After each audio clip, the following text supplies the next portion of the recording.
second. She's unmuted. Starting the recording. Got it. Still muted. Oh, it didn't unmute from that thing.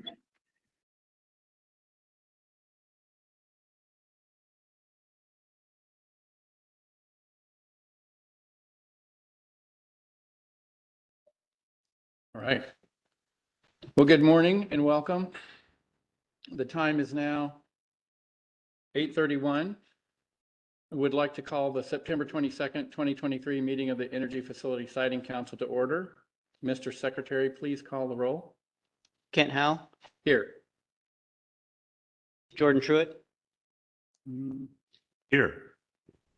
Cindy Condon, Here. Perry Chalktoot, Ann Byer, Here. Richard Devlin. Here. Mr. Vice Chair, you have a quorum. Thank you. Mr. Secretary, are there any agenda modifications?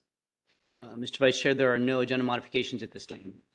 Okay, well, then I have the following announcements. Please mute your phones, and if you're joining us by phone and receive a phone call, please hang up from this call and dial back in after finishing your other call. For those signed on to the webinar, please do not broadcast your webcam. For agenda item C, public comment period, there are two ways to let us know you are interested in providing comments to the council. For those using the WebEx, you'll need to use the raise your hand feature. For those on the phone only, you will need to press *3, which will alert us that you want to speak. We will go over these options again during that agenda item. If you want to receive future email notifications of council meetings, project milestones, or rulemakings through our Click Dimensions program, you can do so by clicking on the link in the agenda or on the council webpage. Look for the green box on the right-hand side of the page that says sign up for email updates. You're also welcome to access the online project mapping tool and any documents by visiting our website. Please note that the audio and video of this meeting is being recorded and may be posted to the council's website following the meeting. Energy Facility Siting Council meetings shall be conducted in a respectful and courteous manner where everyone is allowed to state their positions at the appropriate times, consistent with council rules and procedures. Willful, accusatory, offensive, insulting, threatening, insolent, or slanderous comments which disrupt the council meeting are not acceptable. Pursuant to Oregon Administrative Rule 345-011-0080, any person who engages in unacceptable conduct which disrupts the meeting may be expelled. Okay, so we move on to the consent calendar. We've got approval of the July 17th and 19th through 19th, and then the August 24th meeting minutes, after which the council secretary will give us a report. So on the approval of minutes, does anyone have any adjustments, corrections, changes, or someone ready to make a motion? Move approval, Mr. Chairman. Okay, would that be of both the July and the August meeting minutes? Yes, it would. Okay, we've got a motion. Councilor Condon. Cindy Condon, and I will second that motion. Okay, we've got a motion and second. So Secretary Cornett, could you poll the council? Kent Howe, Yes. Ann Byer, Yes. Richard Devlin, Yes. Jordan Truitt, Yes. Perry Chalktoot, Cindy Condon. Yes. Motion carries, Mr. Vice Chair. Okay, thank you, Secretary Cornett. And we're ready for, do you have a report for us today? I do, Mr. Vice Chair. I'm going to start with some staffing updates. So I think all council members are aware, but Wally Adams has let us know that next week will be his last week with the Department of Energy. So for the last 3 years, we have greatly benefited from Wally's process improvement expertise. And I don't say that lightly. He has a lot of expertise in that area, which has been very valuable to us. And in addition to that, his ever-present ability to jump in and help out on anything that we need his help on.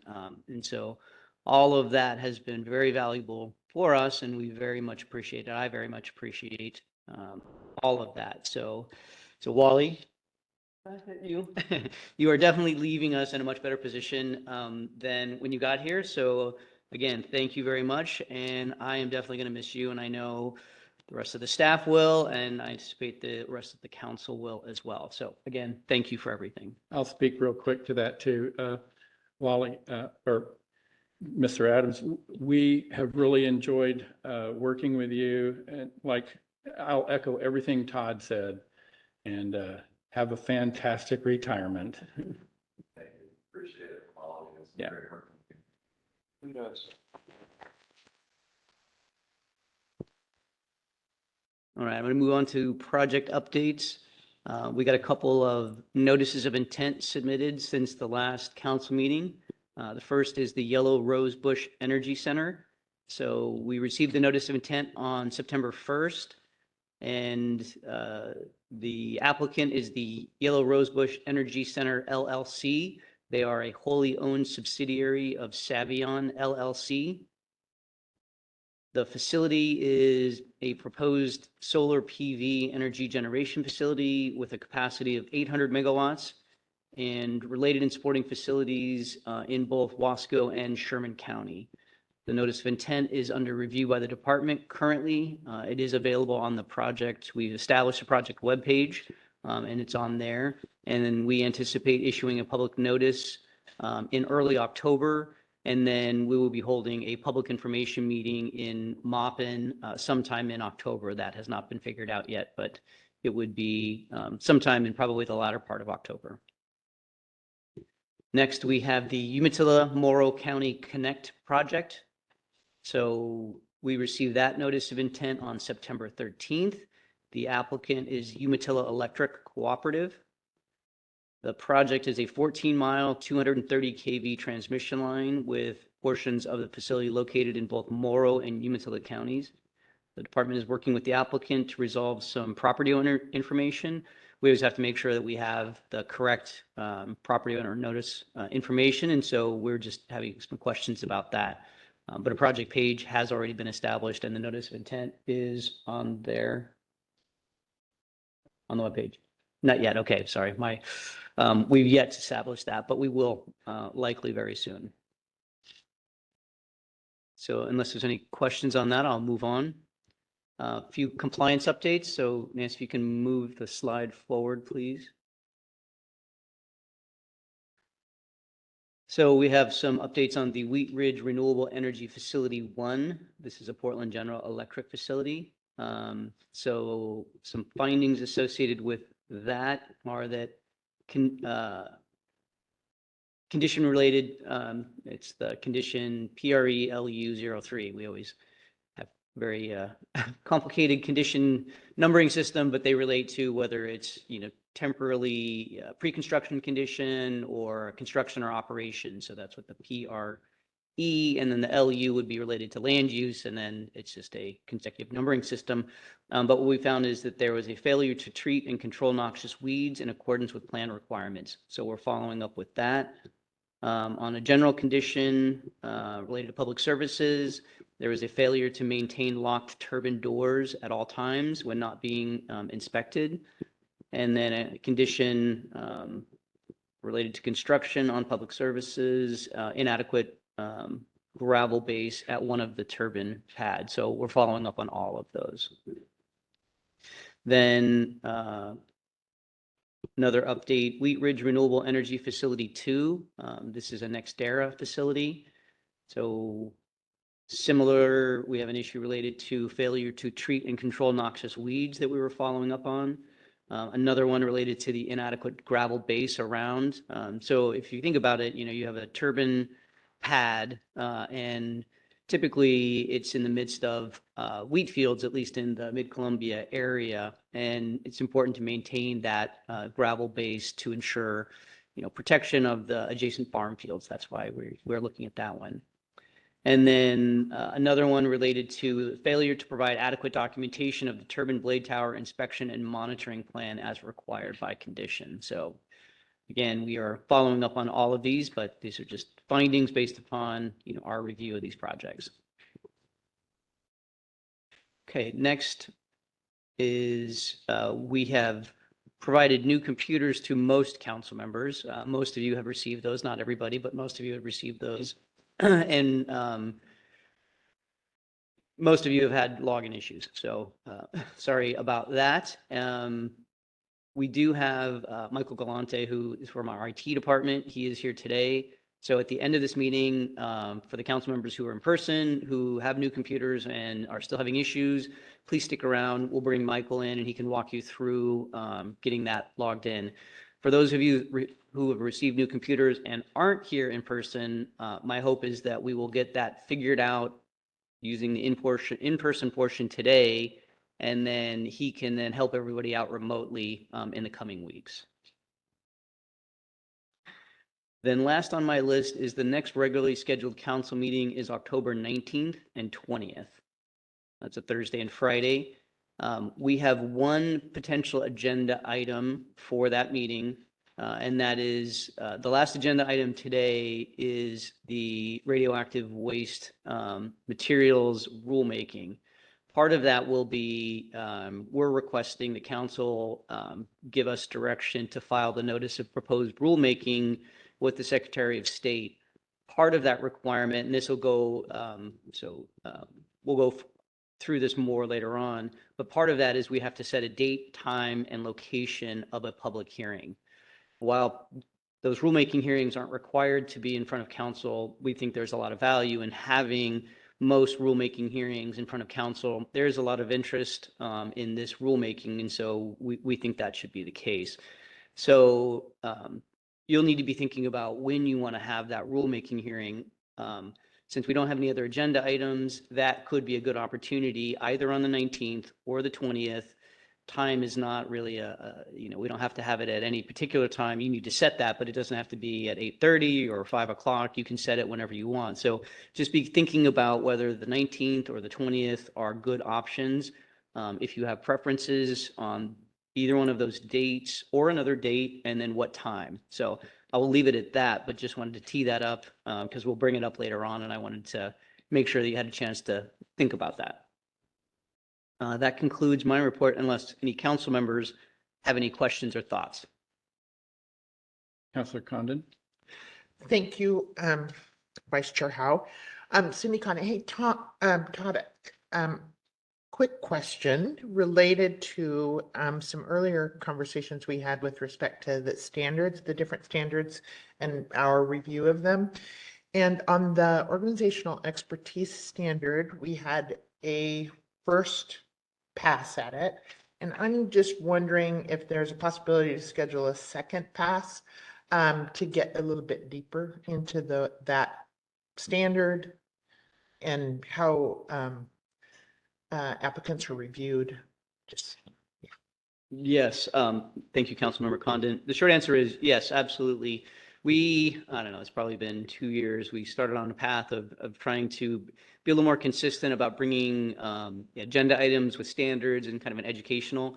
And we did that for a few meetings and we kind of got away from it. So the short answer is yes, we can absolutely do that. And if other council members are interested in that as well, we can bring that up, whether it's the November council meeting, or shortly thereafter.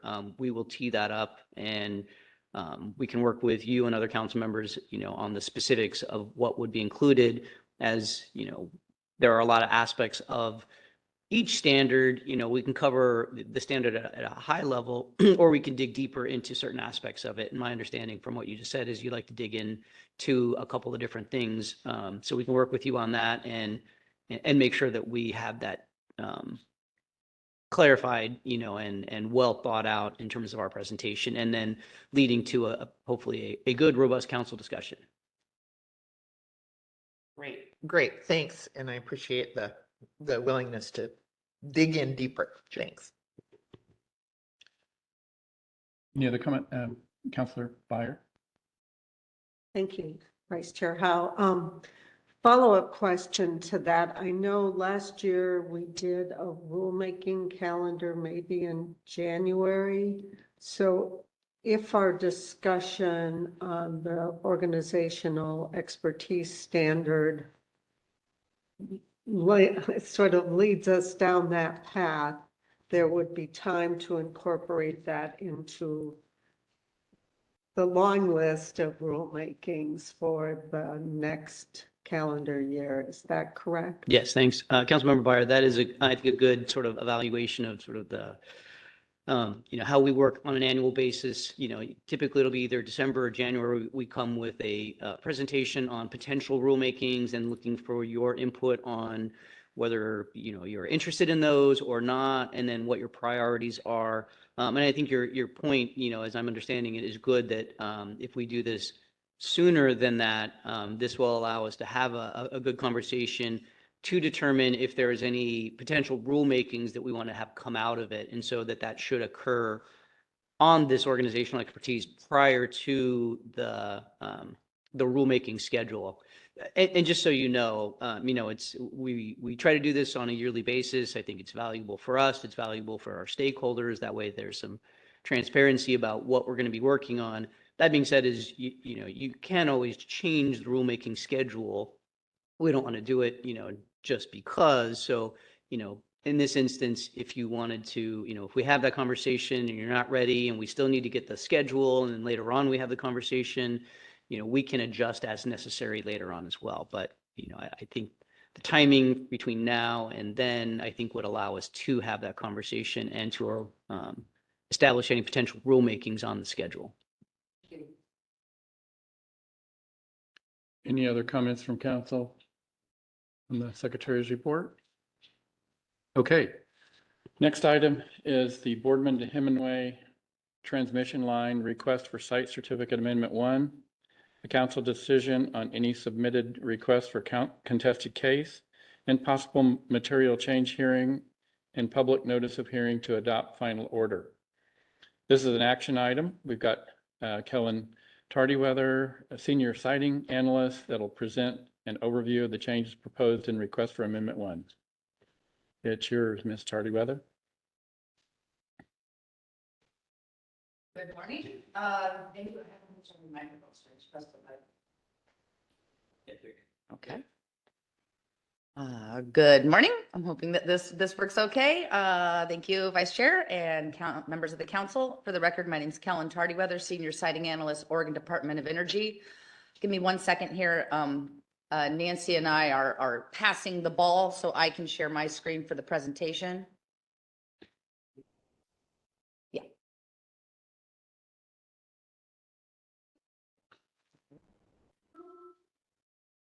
And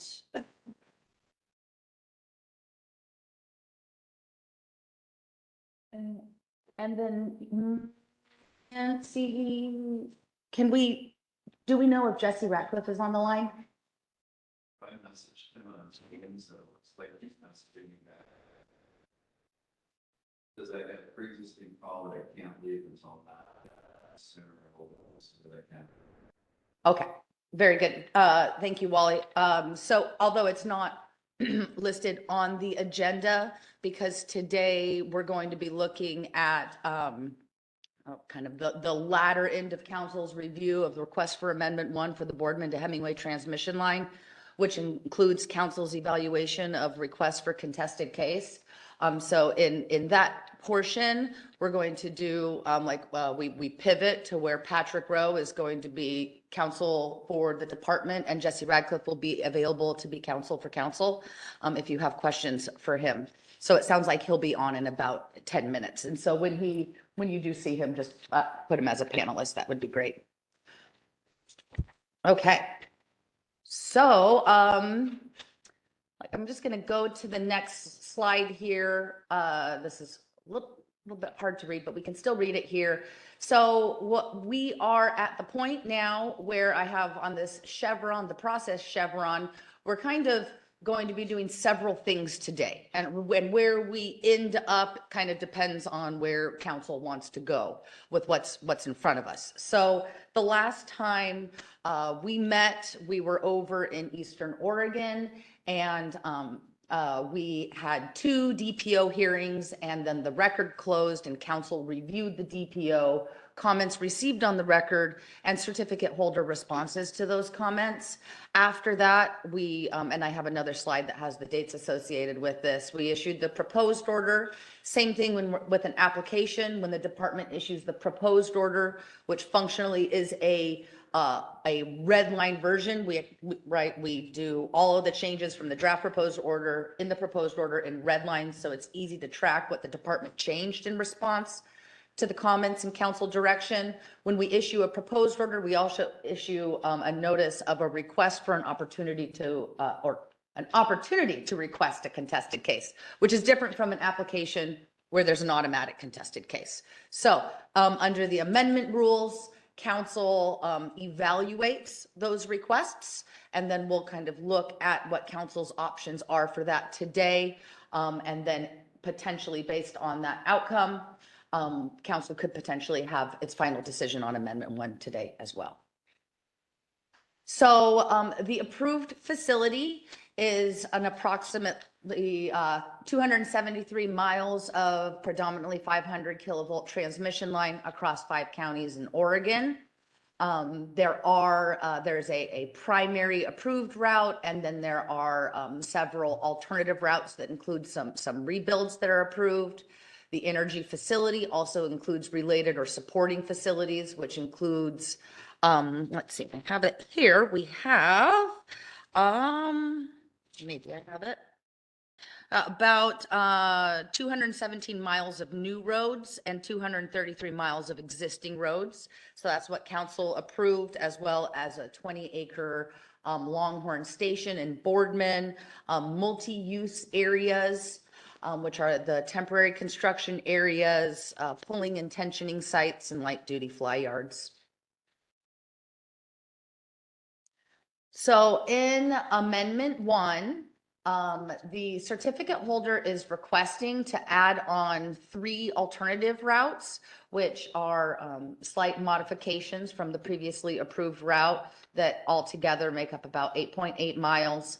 And then they're also requesting about 46 miles of new or substantially modified access roads, many of which are a slight deviation of a previously approved road. Some of them are a new road altogether that would be used in alternate of a previously approved road. The certificate holders also requesting to amend site certificate condition language. And we went over these again. It's a little bit hard to see here in the room. Folks logged in can probably see a little bit better. We did go over these pretty at length in the DPO hearings and council's review of the DPO, but this is just to remind us of you know, where we're at and where we're going. So this is the Little Juniper Canyon alternative. It is in Morrow County. It is 1.3 miles alternative, which would be 0.1 miles more longer than the route that was previously approved if this one would be constructed. And then here's the True Blue Gulch alternative. In Baker County, it's more of it's a little bit longer of an alternative that kind of elbows out from the previously approved route. This would be 2.9 miles long, which the difference, it would be 1.7 miles longer than the previously approved route if this route was selected to be constructed. And then we have the Durbin Quarry alternative down in Malheur County, which is proposed to avoid potential impacts to an ODOT rock quarry. And then this is a 2.8 mile alternative, which it would offset a 2.8 mile segment of the approved route. So there would be no additional length associated with this alternative. So the scope of council's review, when council's, so in council's amendment rules, there's various types of amendments that come across council to review. Some of them are extending construction deadlines. Some of them are transferring ownership from one certificate holder to another certificate holder. Some are maybe proposing a new or alternative technology within an existing site boundary. Some amendments are requesting to add an area to a site boundary. And so generally speaking, this amendment is adding area to a site boundary. So the scope of what council is looking at is whether or not those areas comply with the applicable council standards and rules. Now, for every amendment in your rules, it does say we do take a look at the bond or letter of credit to see if it is if that amount is accurate. And then as we heard in comments on the DPO, and which is clear in review of the DPO, the certificate holder requests amendments to site certificate condition language, and the department also recommended several edits to condition language as well to facilitate implementation, to actually give the department more authority to implement a condition, or to just clarify condition for implementation. So really, you know, even though that is open for to be able to comment on, it could be triggered this area of the council's rules that you're also asking yourself as it relates to the condition amendments, whether or not the facility with the changes complies with the laws as well. So here's our procedural history slide, just kind of reminding us where we've been and where we're going. So let's see, we issued our proposed order on August 8th, and then the deadline to submit requests for contested case were September 8th. So, so kind of going on that, council received its first staff report on the proposed order on September 8th. And that was, you know, you're basically a staff report for council describing what we did. What did we do in response to the comments received on the DPO, certificate holder responses, and council direction that you provided us in your review of the DPO? Because council actually did ask us to incorporate or clarify several items. And so the deadline to submit the requested case or contested case requests was also September 8th. So then on September, I have it here, on September 15th, we provided a staff report, which also was supplemental staff report, which provides our recommendations to council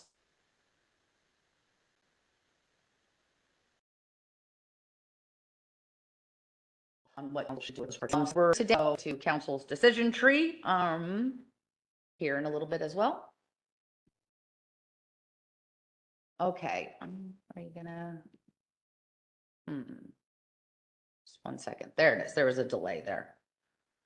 Okay, in the notice of an opportunity to request a contested case, as well as in the staff report, as well as in the front end of the proposed order and draft proposed order, there's a lengthy description of what it is in the process that we go through when we're evaluating a request for a contested case for an amendment. This is highly paraphrased because I want everybody to stay awake. And I also am focusing on number 3 here because just in short, in our staff report, and then there's some asterisks that I'll clarify, but we're basically recommending that the folks who submitted a request did properly raise an issue. So, right, we aren't going to really dive in to the properly raised aspect. But we could say if somebody attempted to raise an issue that was outside of council's jurisdiction altogether, say if somebody was raising an issue of being compensated for a landowner lease or something, we would be looking at that and saying, no, that's outside of council's jurisdiction. So what we're really going to focus on today is this number 3. So this is the threshold to get into a contested case. So after council identifies properly raised issues, which we're recommending the issues raised in the requests were properly raised, the council must determine whether any properly raised issue justifies a contested case. To determine that, if there's a contested case proceeding, the council must find that the request raises a significant issue of fact or law that's reasonably likely to affect the council's determination on whether the facility with the changes proposed in the amendment meets applicable laws and council standards. So that is kind of the question that we're asking ourselves and answering today. So these are our decision trees. I'm going to provide these in various ways. Again, I'm not going to read all of this. I'm going to kind of paraphrase it, but your Council Ratcliffe can help clarify. So there's three pathways. So if the council finds that a request for contested case does indeed meet that threshold that I just identified, council may grant a contested case and hold a contested case proceeding on the issues properly raised. And so if council wants to go with a contested case proceeding pathway, we will go back to these rules, and then we will look at the other items listed in here that council would need to do to proceed with a contested case proceeding. Another alternative that can happen today is that if council sees that a request is properly raised, but that the issue raised in the request really doesn't meet that threshold for a contested case, but council does indeed see something that should be reflected in the proposed order to substantively change the proposed order in response to a request for contested case, then the pathway is we're going to amend the proposed order, reissue it, and then there's going to be another opportunity to submit requests, and then we're back here looking at those at another council meeting. Okay, and then the third pathway here is that if the request is properly raised, but it does not meet the threshold of whether or not the facility, reasonably likely to affect the council's determination on whether the facility with the changes meets applicable laws or standards.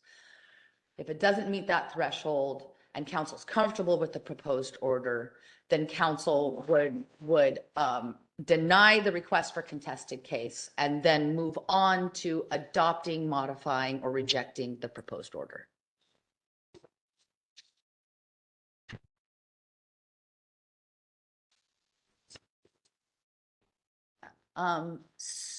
And I just want to take a minute, in the room here today, I haven't checked the participants online, so there may be other folks that are calling in right now, but in the room, I do have representatives, from Idaho Power, who is the certificate holder. I have David Stanish, their counsel, and then Joe Stipple, the primary contact. And then I also have Miss Irene Gilbert, who also commented on the draft proposed order and submitted a request for contested case, who's here present in the room. So thank you folks for coming to Salem. All right, so the department we received 3 contested case requests, and in those there were 4 primary issues. So Miss Irene Gilbert filed a contested case request on behalf of herself and the Stop B2H Coalition. So Miss Irene Gilbert filed both of those. So really the request is kind of verbatim, exactly the same for both of them. And in that there were 2 issues identified that are functionally exactly the same as they were raised in the request. So one of them is non-compliance with the Forest Practices Act, or FPA, and the other one is the adequacy of the bond, adequacy of the retirement bond to restore the site to a useful non-hazardous condition. Ms. Irene Gilbert filed a separate request on behalf of herself, and it's the failure to notify the public of the ability to comment on proposed site certificate amendments or revisions.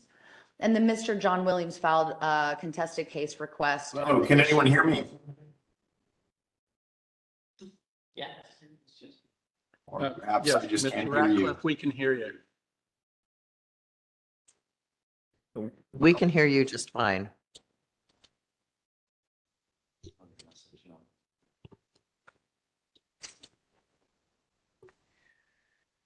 And then Mr. John Williams filed a contested case request on the issue of the availability of cultural resource mapping. I'll kind of get into a little bit of the details of how we've summarized these issue statements here in a little bit. So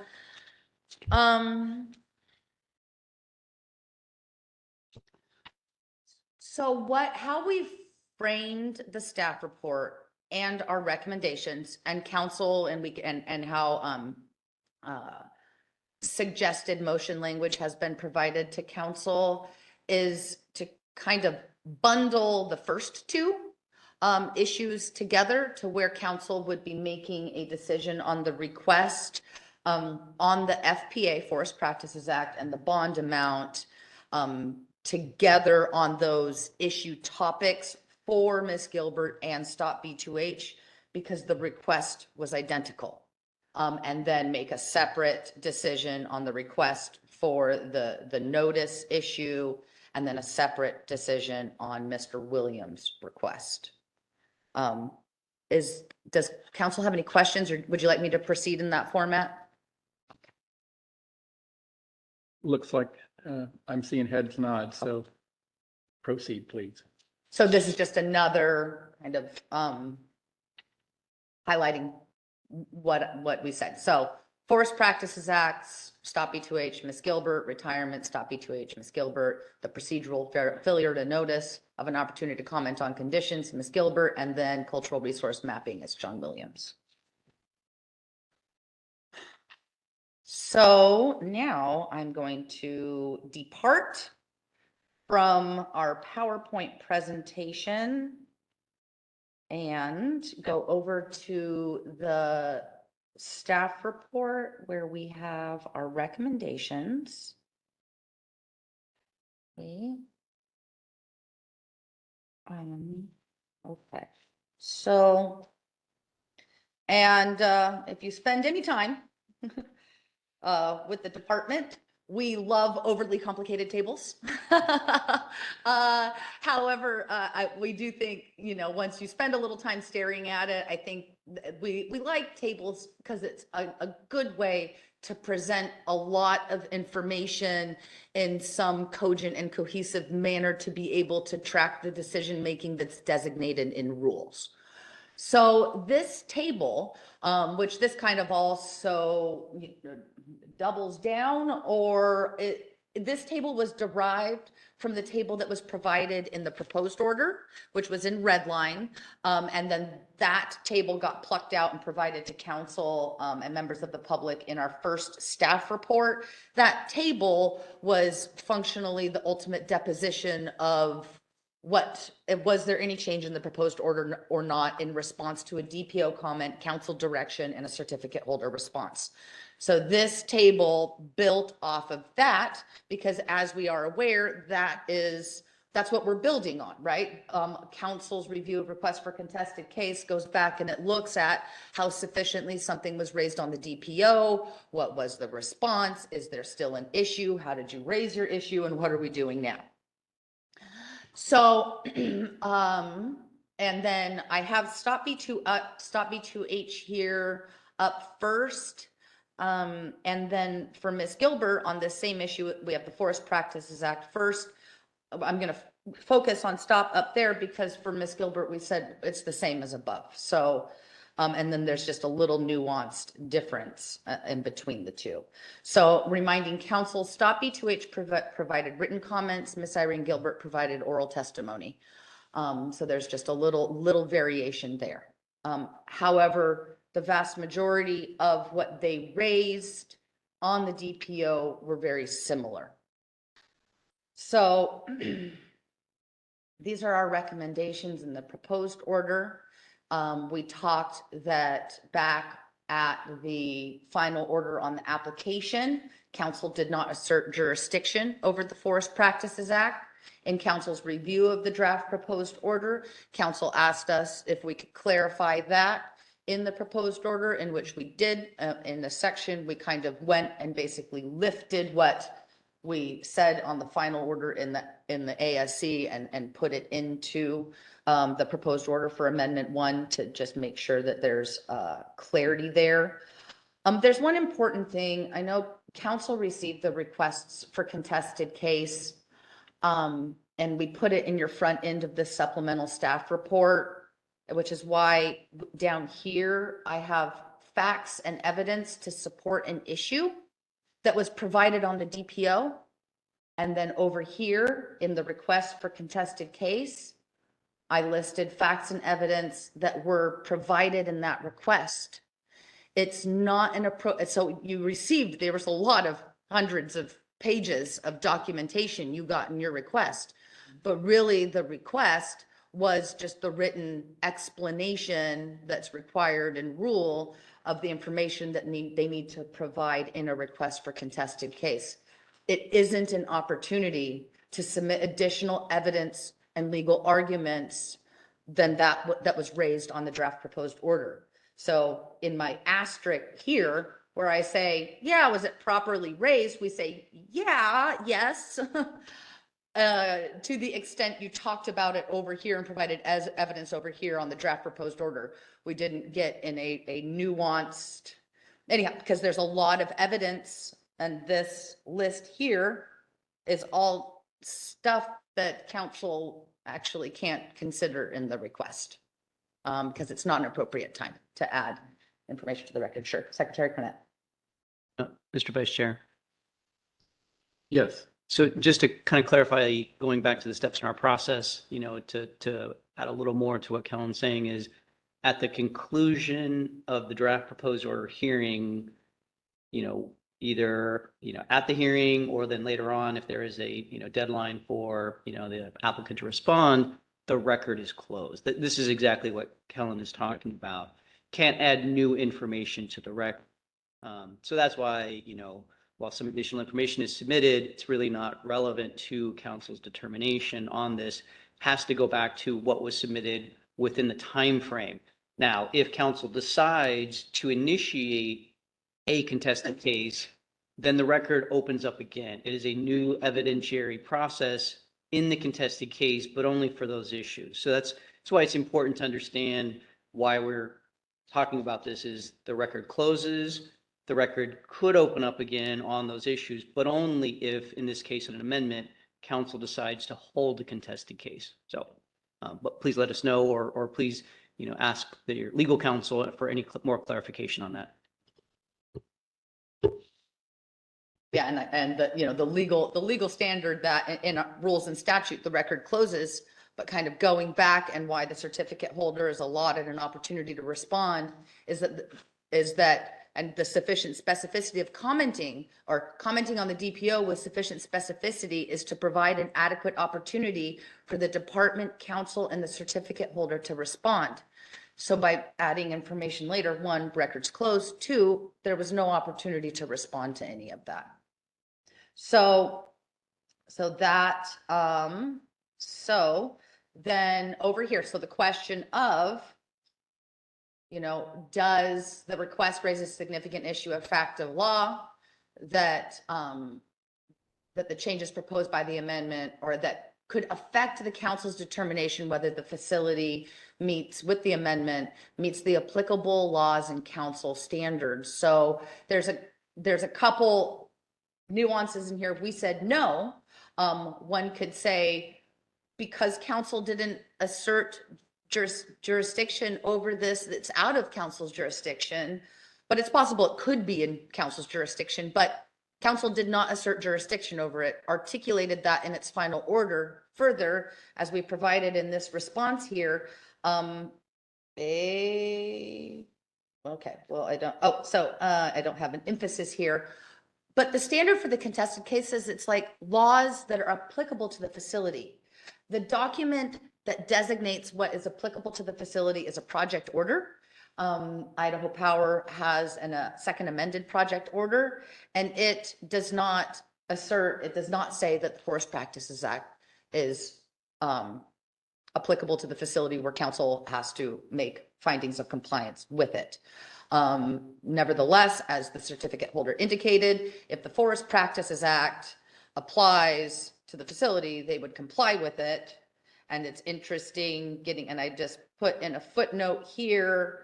So the second amended project order does say if the removal of trees would be necessary for the proposed project development, and such removal is part of a commercial operation, that activity may be part of the for FPA. Now it's interesting, and we did, talk with the Department of Forestry. It's really, we get into the nuances of the specific definitions, right? And so where an operation has to have a commercial aspect, which has some sort of profitability. So it'd have to be that Idaho Power would be harvesting those trees for profit when indeed they're removing them to construct a transmission line. So anyhow, so that's just a little bit of clarification of information that's already in the record. So, one, we're recommending that council not grant a contested case for the reasons provided here in the staff report. And then there's that we add in this second finding here, the second department recommendation. And this is to address the, first part of council could grant a contested case. Council could amend the proposed order and send it back around, or council can deny and move forward to looking at the proposed order as the final order. So we built in the second recommendation here to say that no amendments to the proposed order would be necessary, because what we added in there at council's direction was a clarification that council didn't assert jurisdiction on the FPA. So I have, which leads us here. I can go back to the staff report, open it up. So our recommended option would be to deny the request for contested case on the Forest Practices Act compliance issue. Okay, council, discussion, questions? Councilor Byer? Vice Chair Howe. So just to clarify, the finding is that the council does not assert jurisdiction over the Forest Practices Act consistent with the DPO on the amendment and with the site certificate itself. And that if the Forest Practices Act applies to any aspect of Idaho Power's project, the Department of Forestry would work with Idaho Power to ensure that those requirements are met. So it's not that we don't understand that the Forest Practices Act isn't important and those applications aren't important. It's just not within our jurisdiction. It does not say that the applicant can ignore any of those requirements.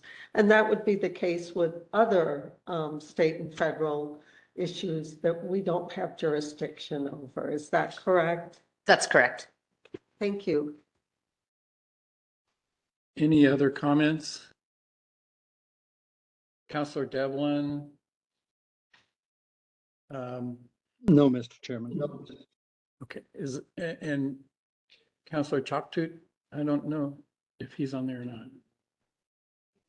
Okay, well, I think then we're at the point that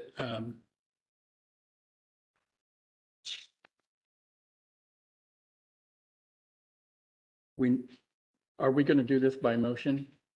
I think so. That's how we framed up the presentation. Okay. And the motion language. Did somebody want to? My motion. Yeah, we're getting that together here.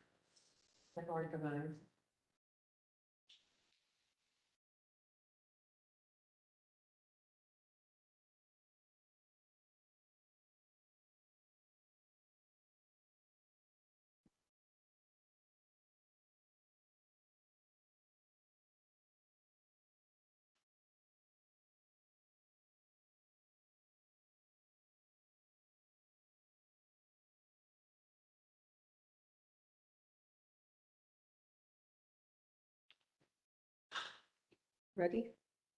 I'm ready, but go ahead. Councilor Byer. Experience. I can read, yes.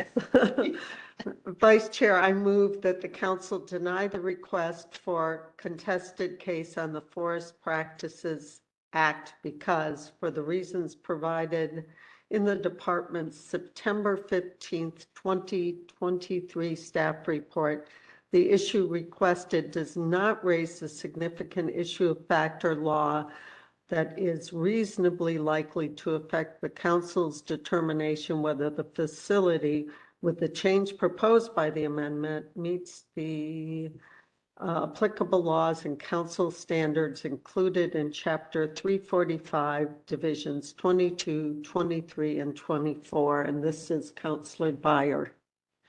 Okay, we've got a motion. Is there a second? Second. Councilor Condon. Oh, okay, Councilor Devlin seconded the motion. So Secretary Cornett, could you poll the council? Ann Byer, Yes. Cindy Condon, Yes. Richard Devlin, Yes. Kent Howe, Yes. Jordan Truitt. Yes. Motion carries, Mr. Vice Chair. Okay, thank you. Ah, oh, no, go away. 1 second, I toggled with my settings here and hide those. Okay, so now I'm going to go back to the staff report. Okay, so now we're going to move on to the adequacy of the bond.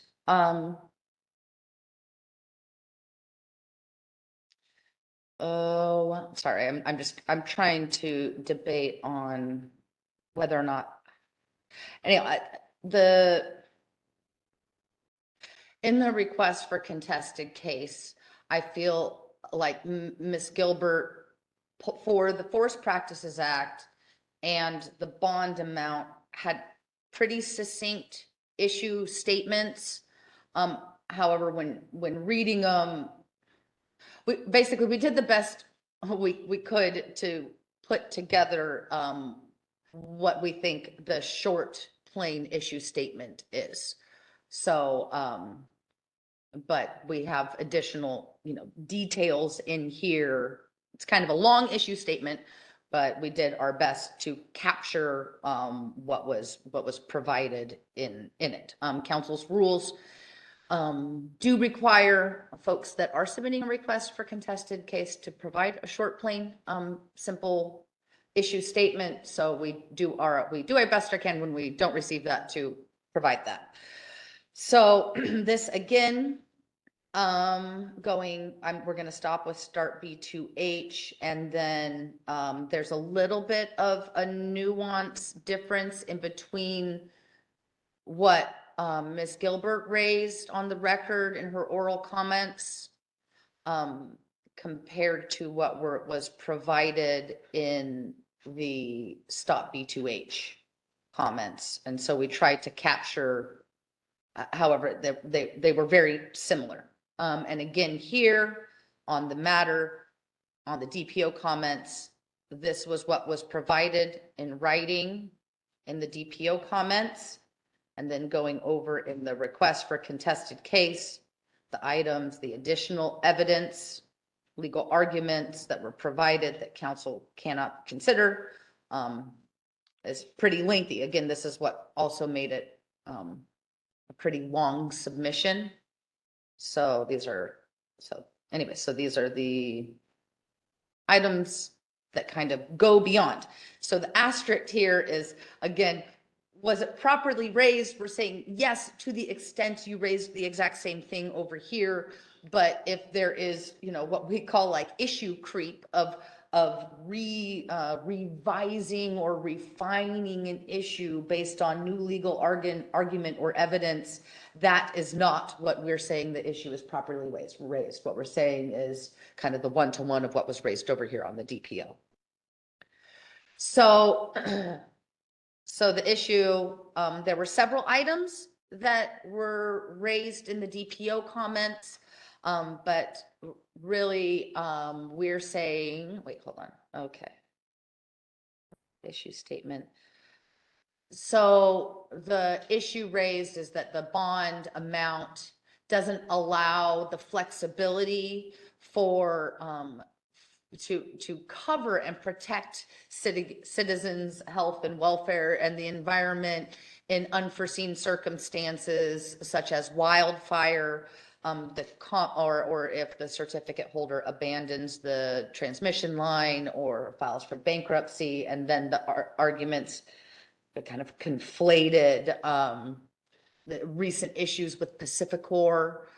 So that's, which I would say is out of council's jurisdiction, in that we're not looking at Pacificor, who may be a funding partner and eventually share the transmission line with the certificate holder, but the certificate holder is the one that we're looking at, right? We're looking at their ability to supply the bond, their organizational expertise, et cetera.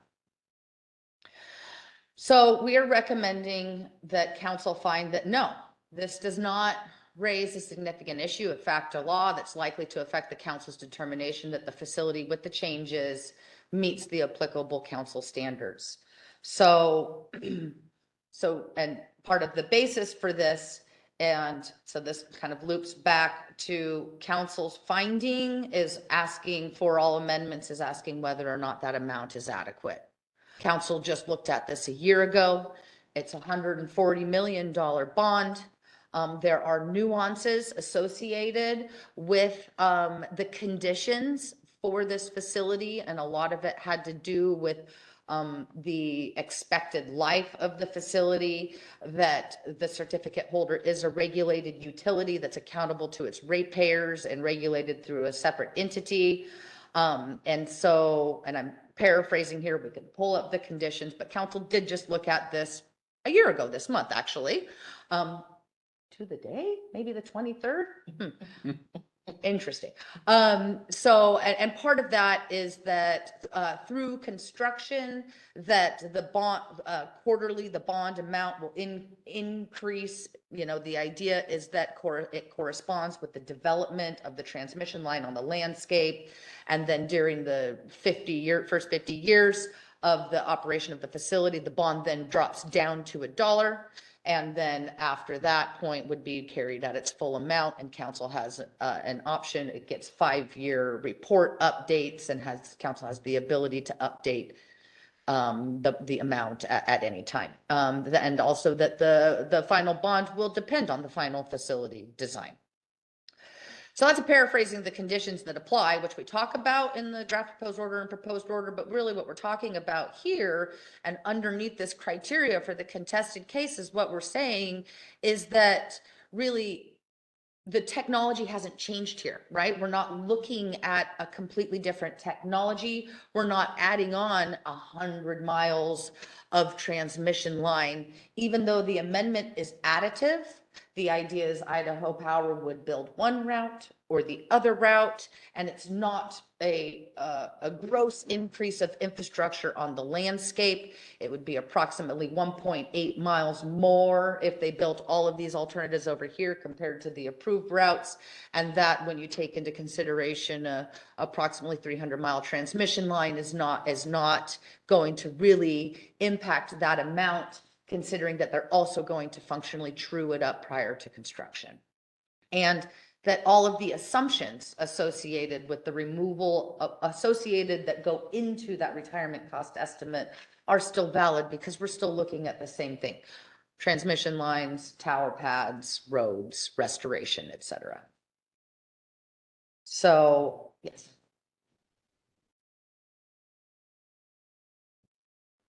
What aspect of the contingency? Okay, but, and that there is also a future is it 20%? Oh. Yeah. It's not like, solar. Yeah. I can, what do I have? Do I have my proposed order up?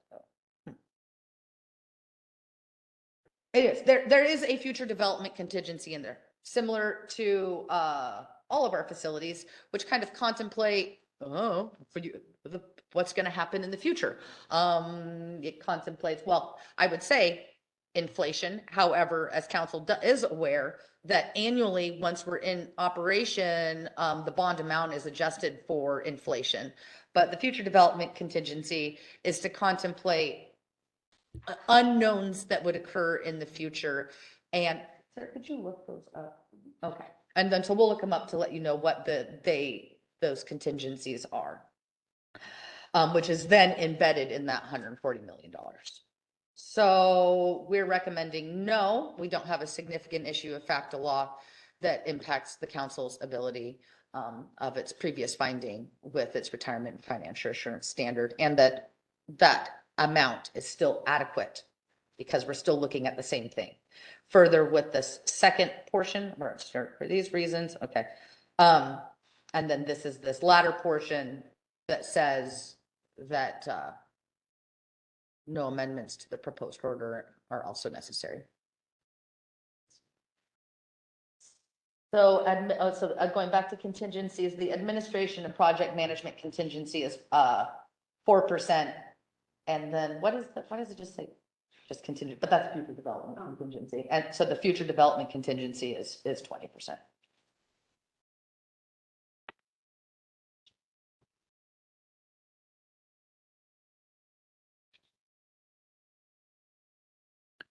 Okay.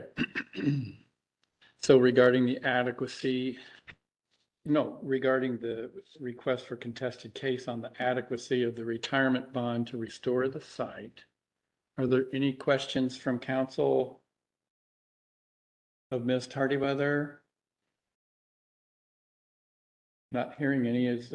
Okay. Councilor Byer?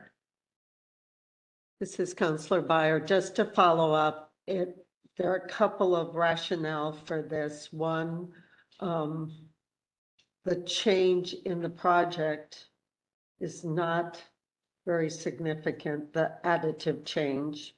We're talking about alternatives, and there are enough opportunities for council to reevaluate the bond over time if situations change. That's just built into the draft proposed order.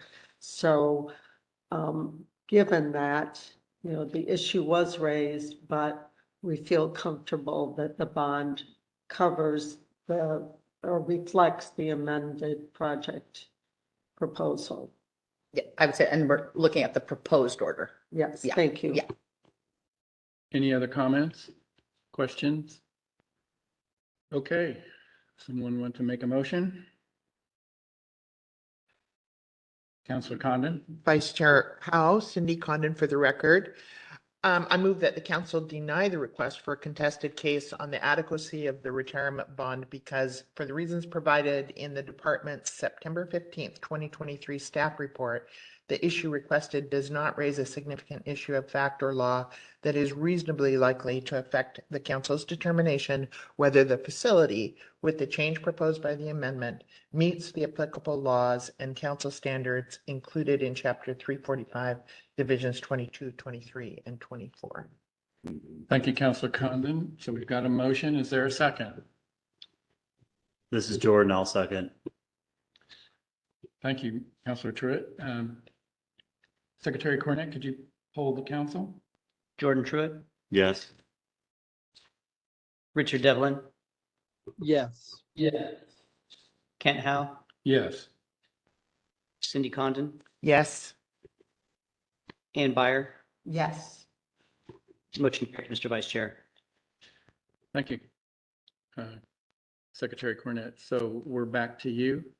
Thank you. Stardyweather. Okay, now we're going to move down to Miss Gilbert's issue. And again, we kind of capture this, what do we say it? Here it says procedural notice issue, but it's failure to notice the public about their ability to comment on revised site certificate conditions.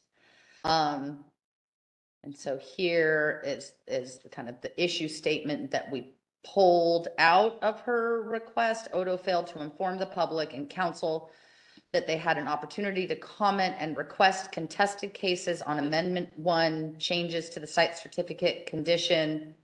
This contested case is regarding the failure of the department to notify council and in turn their responsibility to notify the public of the opportunity to comment on Amendment 1, changes to the site certificate conditions, to participate in a contested case on those conditions, and then failure to comply with this rule reference, which I think this is what loops back to the department's requirement to explain the public's opportunity to participate in the process. And so again, this is a little bit hard to pull out a succinct issue statement. So again, we're trying, and I kind of pulled exactly what she said there. And we can go to Ms. Gilbert's page 3.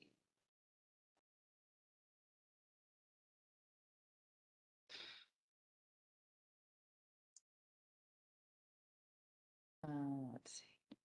Page 3. Okay. All right. So procedural questions and recommendations regarding whether public notices accurately describe the issues and process on page 1. So anyhow, that's how we captured the issue statement. If council wants to clarify an issue statement, again, request for contested case should have a short, plain issue statement. So we did our best of capturing what it is. However, we were all together on those DPO hearings and council's review of the DPO. Ms. Gilbert provided oral testimony. She requested that the record remain open because she was not aware that she could comment on condition revisions on the draft proposed order. And so I feel like council probably understands what the issue is and then has reviewed her request for contested case. This is just how I've captured it here. So, and again, Ms. Gilbert raised the issue on the record in the context of her not understanding that she could comment on those. She talked about one condition with the vegetation management plan, but then again, over here with the request for contested case, this is a very lengthy request. I do want to note that she did submit the proposed order staff reports. A lot of the information is already part of the record. So it made it a lengthy request, but a lot of it is information that's already in the record. But then there was additional information, again, that wasn't submitted on the DPO. So we're not looking at that information today. So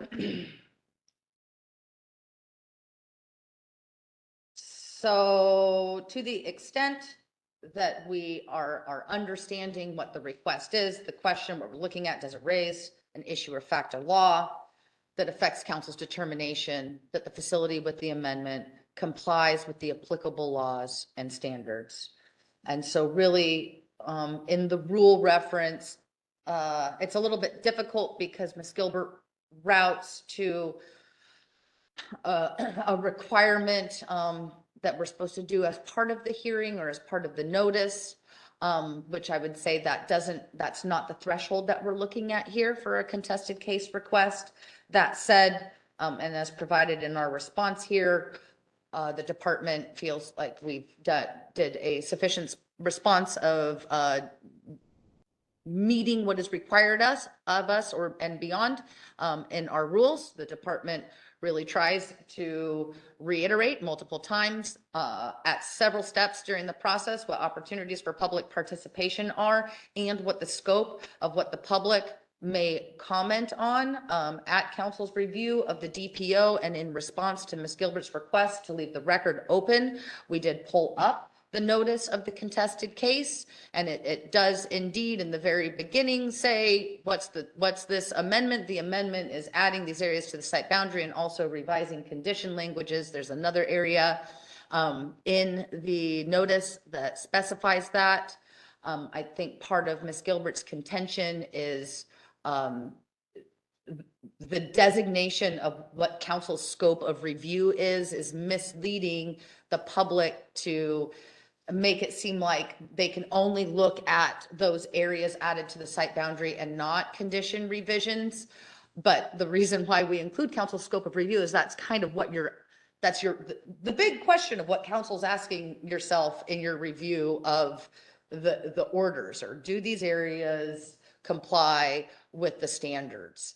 And I'd say also, if anyone were to read the draft proposed order and the applicable sections where the department recommended revisions and amendments to conditions, it was done in red font to easily track, which is to me, it's evident that's part of the draft proposed order. We have a whole section in the draft proposed order that gave a summary of what the revised conditions are and the basis for it. Each section provided findings and support for the condition revisions. There was also the attachment, which is the draft amended site certificate attached to the order, which the notice looped back to, as well as multiple times in the draft proposed order. So I feel like it is, or the department feels like it is there and open to comment on. Council also, we talked about this in your review of the comments. Stop B2H raised concerns with the blasting plan, the erosion and sediment control 1200C, or maybe we just talked about that. The vegetation management plan, we talked, and a helicopter use plan, we actually talked about all of these, the reasons behind, and we went back to the rationale that we provided in the draft proposed order for those condition revisions in response to Stop B2H's comments. So I feel like we visited that. So we are saying no, this does not raise a significant issue or fact or law that impacts council's previous findings. And then we do go through kind of a procedural history here of the areas where where it was designated that revisions to the conditions are open for comment.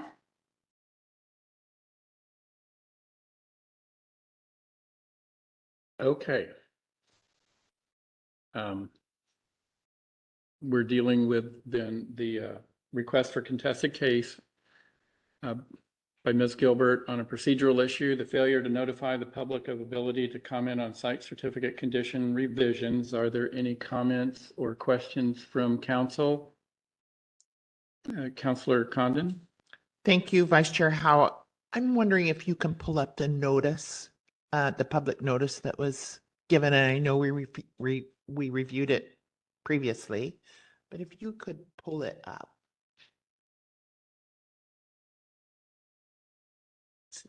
It seems to me the issue is related to the notice. There might be other underlying issues. It's a little, the request kind of conflates several things.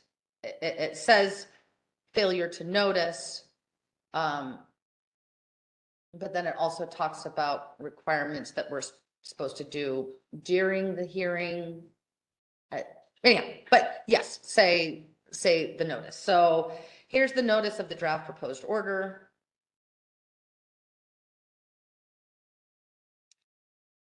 So here in the summary, amendment of site certificate language to support implementation and interpretation. Let me go back to my staff report here because I'll go back to that notice. Councilmember Condon just presentation, draft proposed order, notice. Okay, so page 1. Right, and so page 2, there was also, Patrick had pointed something out that I didn't point out there, and I don't recall what it was. Thank you, Callan. I wanted you to pull it up just to refresh my memory, and I thought I remembered it at the top. I mean, the title is Request for Comments on the Complete Request for Amendment 1 and Draft Proposed Order. Certainly speaks to the draft proposed order and the ability to comment, as I understand that notice. Okay. Which is the same for all of Yeah. councils, any amendment and any amendment, any revisions, if it's part of the draft proposed order, including the attachment, every amendment includes a draft amended site certificate attached to it. It's all open. If it's part of the DPO, it's pretty much open to comment on. I think an aspect of Ms. Gilbert's issue is her not being aware that she could comment on condition revisions, but then taking it a step further is that, and then the implications that the lack of the ability to then carry forward, that those condition revisions may impact the entire facility's ability to comply with a standard, or because she didn't know she could comment on condition revisions and revised conditions could apply to the entire facility and not just to these portions, that is taking away an opportunity to have a contested case on those items. But it's going back, it's kind of looking at whether, like, the contention that we're then opening up the whole approved facility. Right. Thank you. Okay, council, any additional questions, comments? Okay, then, do we have a motion someone's prepared to make?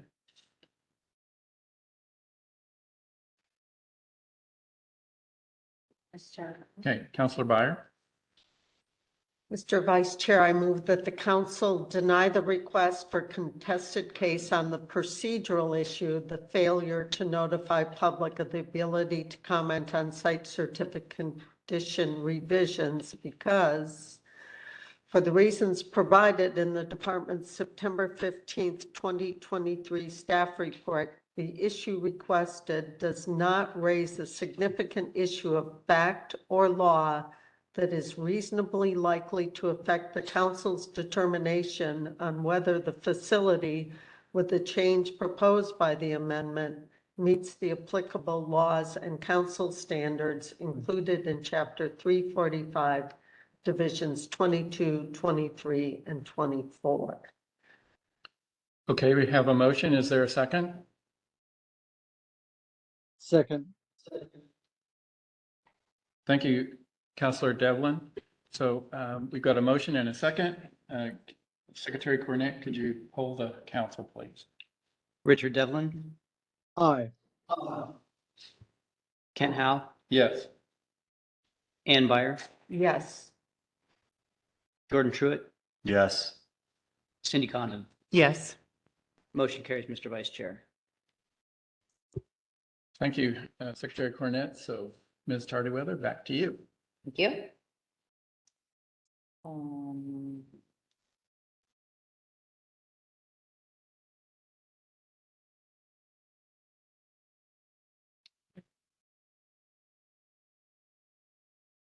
Okay. And now we're going to go on to Mr. John Williams' comment or request, contested case request. Okay. Again, I did my best to provide council our understanding of a short plain issue statement in the request. I'm going to pull up Mr. Williams' request now. Okay, well, I actually have his DPO comment. As we remember, Mr. Williams provided oral testimony, and then we received a verbatim, oops, did I open it next? Oop. Okay, a verbatim response to the comment. Now, so this is his draft proposed order comment. So he has concerns. So Mr. Williams is an impacted landowner. primarily, the vast majority of it was from the route approved in the ASC. There's a minor road change segment as part of RFA 1 on his property. I think it's maybe 280 feet long, 216. I'd have to look that up. I believe that that's an understanding road segment. So in his DPO comments, he talks about some geotech work, and his understanding that Idaho Power has been doing surveys, but he hasn't received survey reports. And then he identifies issues with his understanding of tower locations and their impacts to wetlands, and then to also cultural resources. Now, we know as part of request for amendment 1, there aren't towers, it's just this small road segment. So really, I think that a lot of these issues are carried over from the application. These two specific resources, that cultural resources identified here, I believe are resources that were found as part of the ongoing surveys that were done after council approved the facility, right? So when it comes to cultural, there's site access issues. Idaho Power was able to do a lot of cultural surveys. We have really long resource tables of everything found, and then conditions, again, paraphrasing, that say, as part of the section 106 process, as well as Idaho Power gains site access to properties. They are continuing on an ongoing basis doing cultural survey work, which is then provided through pre-construction compliance, but then, so that's kind of a bucket over here. But then when we look at amendments, we're doing the same thing over here, right? So they've done some surveys on areas that have been, that are being proposed to be added to the site boundary. Some areas don't have access. Those areas will then, so we have some information here, and then more will come as they gain site access. But it sounds like these resources are resources that happened or from surveys that were done after approval, and that aren't part of RFA 1. So that's the DPO comment. And so we kind of responded. We had like a geotechnical response in the proposed order, and we didn't recommend changes. And then we had a cultural response. So then, and then when we're going back to Mr. Williams' request, so the department has a template for a request for contested case, because in rule, there's like 9, do provide this, if applicable, provide this. And so it's a way to help folks understand what they need to provide, and stay organized with it. Now, this is the short plain statement. So again, here, the task, when there isn't a short plain statement, our task is to figure out what the issue is, and then to say it's properly raised. How does that align with what you properly raised over here? Because there's items that are raised in the request for contested case that weren't said over here in the DPO comment, and then the issues kind of changed a little bit. So, right, so this is a pretty long issue statement.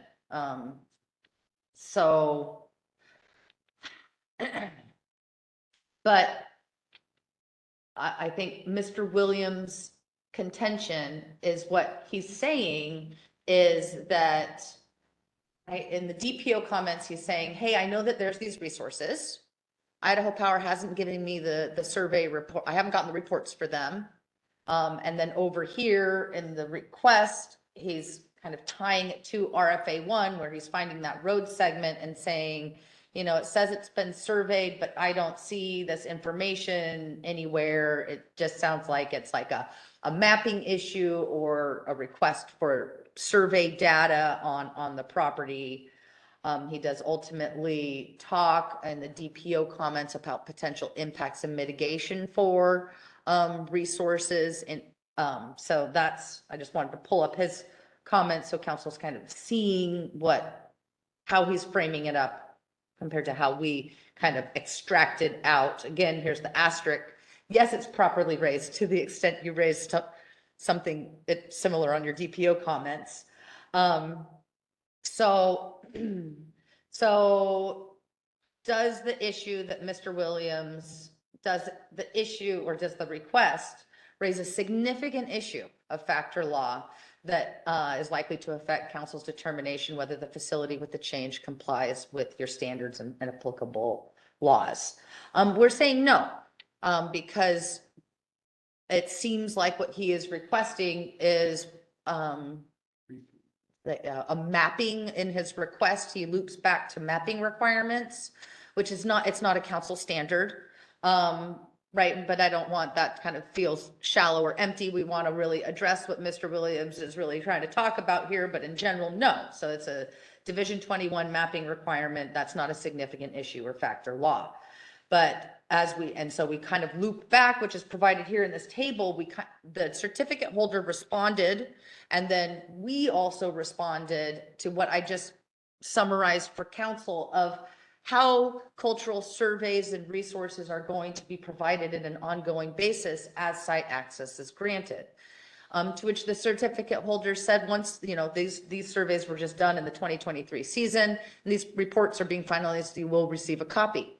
The council doesn't have any condition that says that. So I'm glad the certificate holder is doing that. The council doesn't, there's not a condition there that was imposed to meet a council standard that requires them to provide survey data to landowners. Further, it seems like what Mr. Williams is requesting are map sets associated with the location of cultural and archaeological resources, and that information is confidential. I think that, I think that would be provided by the certificate holder, but in general, through our process, that's not going to be available on the webpage or in an RFA. So, we provide this response to him, which helps point him to it kind of in our response to the request, we're identifying that. So I'd say the response to the request to help Mr. Williams navigate the process is a combination of certificate holder's response to DPO, our response to the DPO, which didn't yield any changes in the DPO, but just helped navigating where to find information. And the same thing is provided here as a courtesy in this staff report.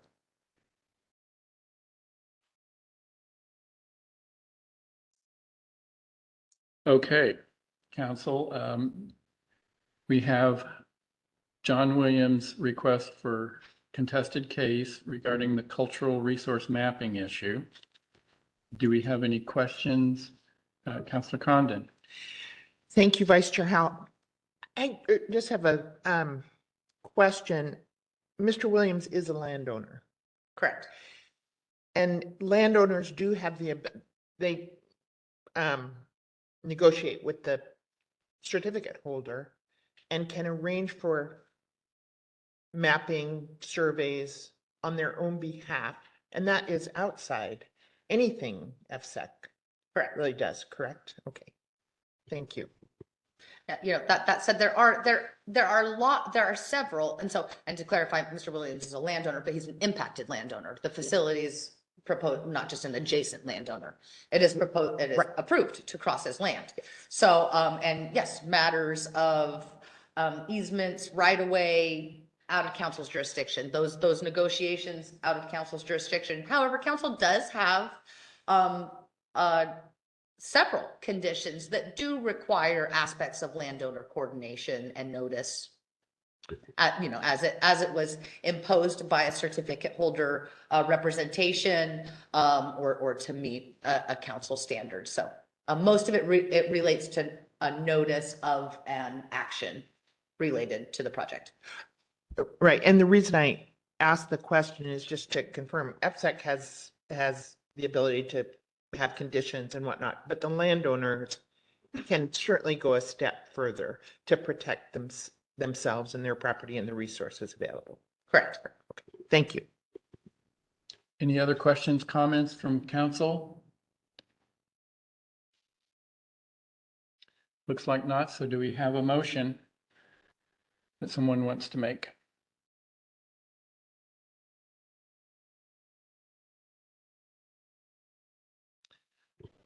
Councilor Condon? Thank you, Vice Chair Howe. I move that the council deny the request for contested case on the cultural resource mapping issue because, for the reasons provided in the department's September 15th, 2023 staff report, the issue does not raise a significant issue of factor law that is reasonably likely to affect the council's determination whether the facility, with the change proposed by the amendment, meets the applicable laws and council standards included in Chapter 345, Divisions 22, 23, and 24. Okay, we have a motion. Is there a second? This is Jordan. I'll second. Okay, thank you, Counselor Truitt. Motion been seconded. Secretary Cornett, could you poll the council, please? Cindy Condon, Yes. Kent Howe, Yes. Jordan Truitt, Yes. Ann Byer, Yes. Richard Devlin. Yes. Motion carries, Mr. Vice Chair. Thank you, Secretary Cornett. So do we move now to a decision on the proposed order? Yeah, so up on the screen now, so this is just as pulled from your rules. So if council finds that the requests don't identify, so we did say, yes, properly raised issues, but they didn't meet the bar of raising a significant issue or factor law, then we move on to where the council must adopt, modify, or reject the proposed order based on the considerations under the scope of its review. And what's the scope of its review? We're looking at the areas added to the site boundary and whether or not they comply. Is the bond adequate for those areas added to the site boundary? And for any of the site certificate condition changes that the facility with the changes complies with the laws or council standards that protect a resource or interest that could be affected by the proposed RFA1 changes. So at this point, I can do several things. I can go to the table in the proposed order that looked like this, that the table we just went over built upon. I can go to the proposed order. Does council have specific things that they remember that they asked us to do and want to check on it? So I kind of I could do several things. I could just walk through this table, scroll through the table if you feel like, because this is the same table that was provided in your staff report as well. If you feel comfortable with it, we could move forward. I have the proposed order pulled up. Let me I thought I did, and I don't. Bear with me as we travel through our working drive so you can all see how we work. Look at how clean and organized that is. Amazing. Okay, so, and I'm going to go Control F, which is find, which opens up this header. And then I go to headings, and then this is how we're going to navigate over here. Okay. And that table is here. Right, so we looked at this table. Now this table, we organized a little bit different because we weren't quite sure this is just how we opted to respond to issues. The certificate holder in their responses to DPO comments organized their responses by issue. And what we did is we did it by commenter. So in our table. So there is duplicative issues. So you'll see Forest Practices Act under stop and under Ms. Gilbert. And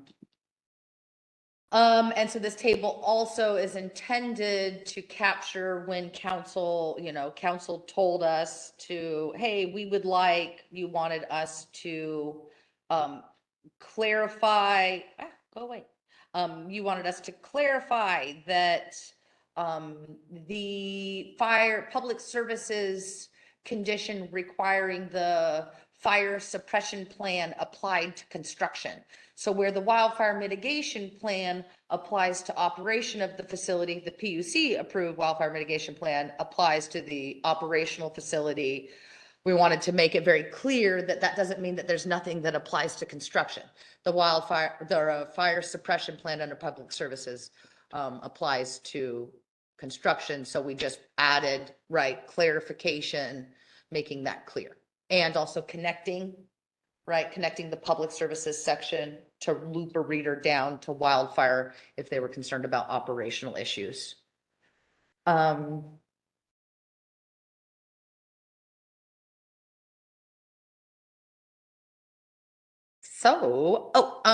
this note, okay, so if council wants to look at anything, if council wants to make any changes to the proposed order at this time right now, if the change is not related to something that was raised in a contested case request, then that would, and it's a material change. So if council wanted to change the notice timeframe in the blasting plan, just making it up, that would constitute a material change. And we've built into the slides a material change hearing where the certificate holder would have an opportunity to respond to those.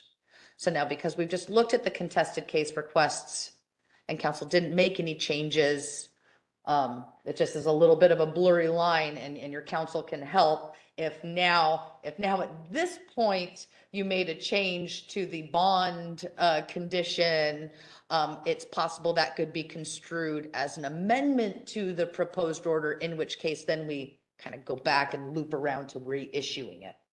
So anyways, council you can still make changes.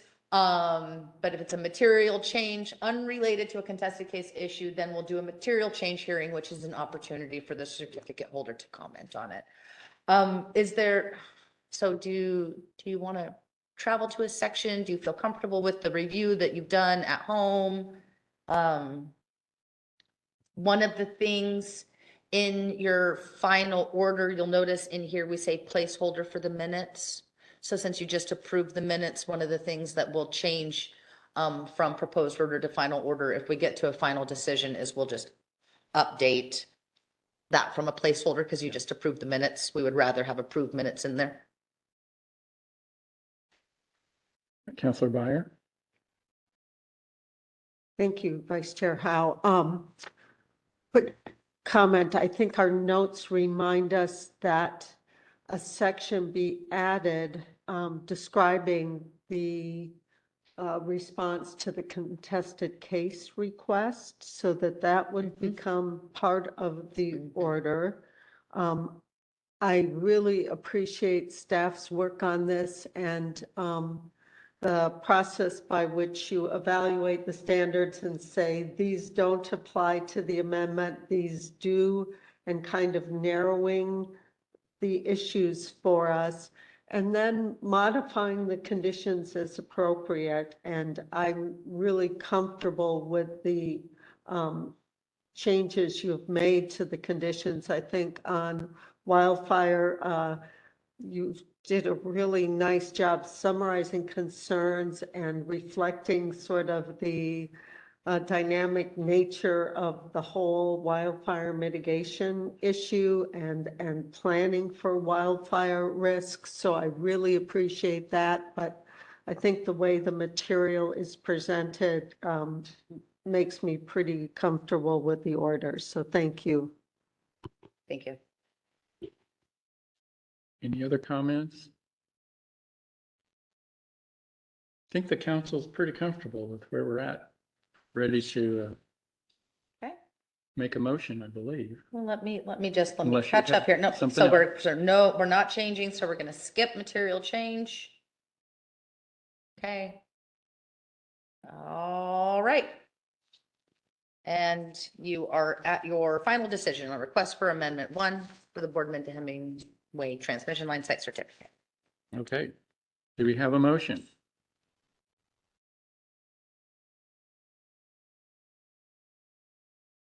Councilor Condon? Thank you, Vice Chair Howe. I move that the council adopt the proposed order as the final order and issue the first amended site certificate for the Boardman to Hemingway transmission line as presented and recommended by staff. Do we have a second? Or Devlin, or Devlin. Second. Thank you, Counselor Devlin. So we've got a motion and a second. Secretary Cornett, could you poll the council? Cindy Condon, Yes. Jordan Truitt, Yes. Ann Byer, Yes. Richard Devlin, Yes. Kent Howe. Yes.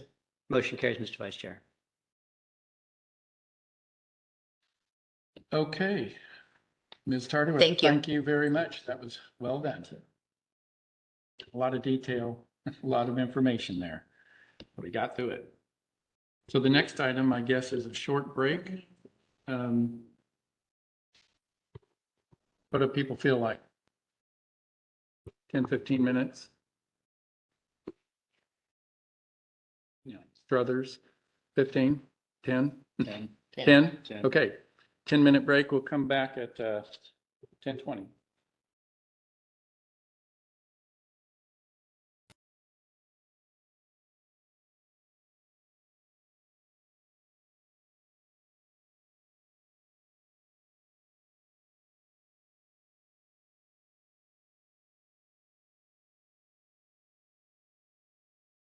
Public to address the council regarding any item within council jurisdiction that's not otherwise closed for comment.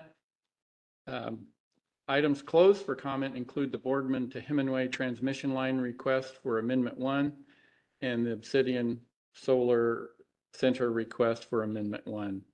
So now's the time for anyone to come up for public comment. Mr. Chair, we do have one person who submitted a comment card, Miss Irene Gilbert. Okay. Ms. Gilbert.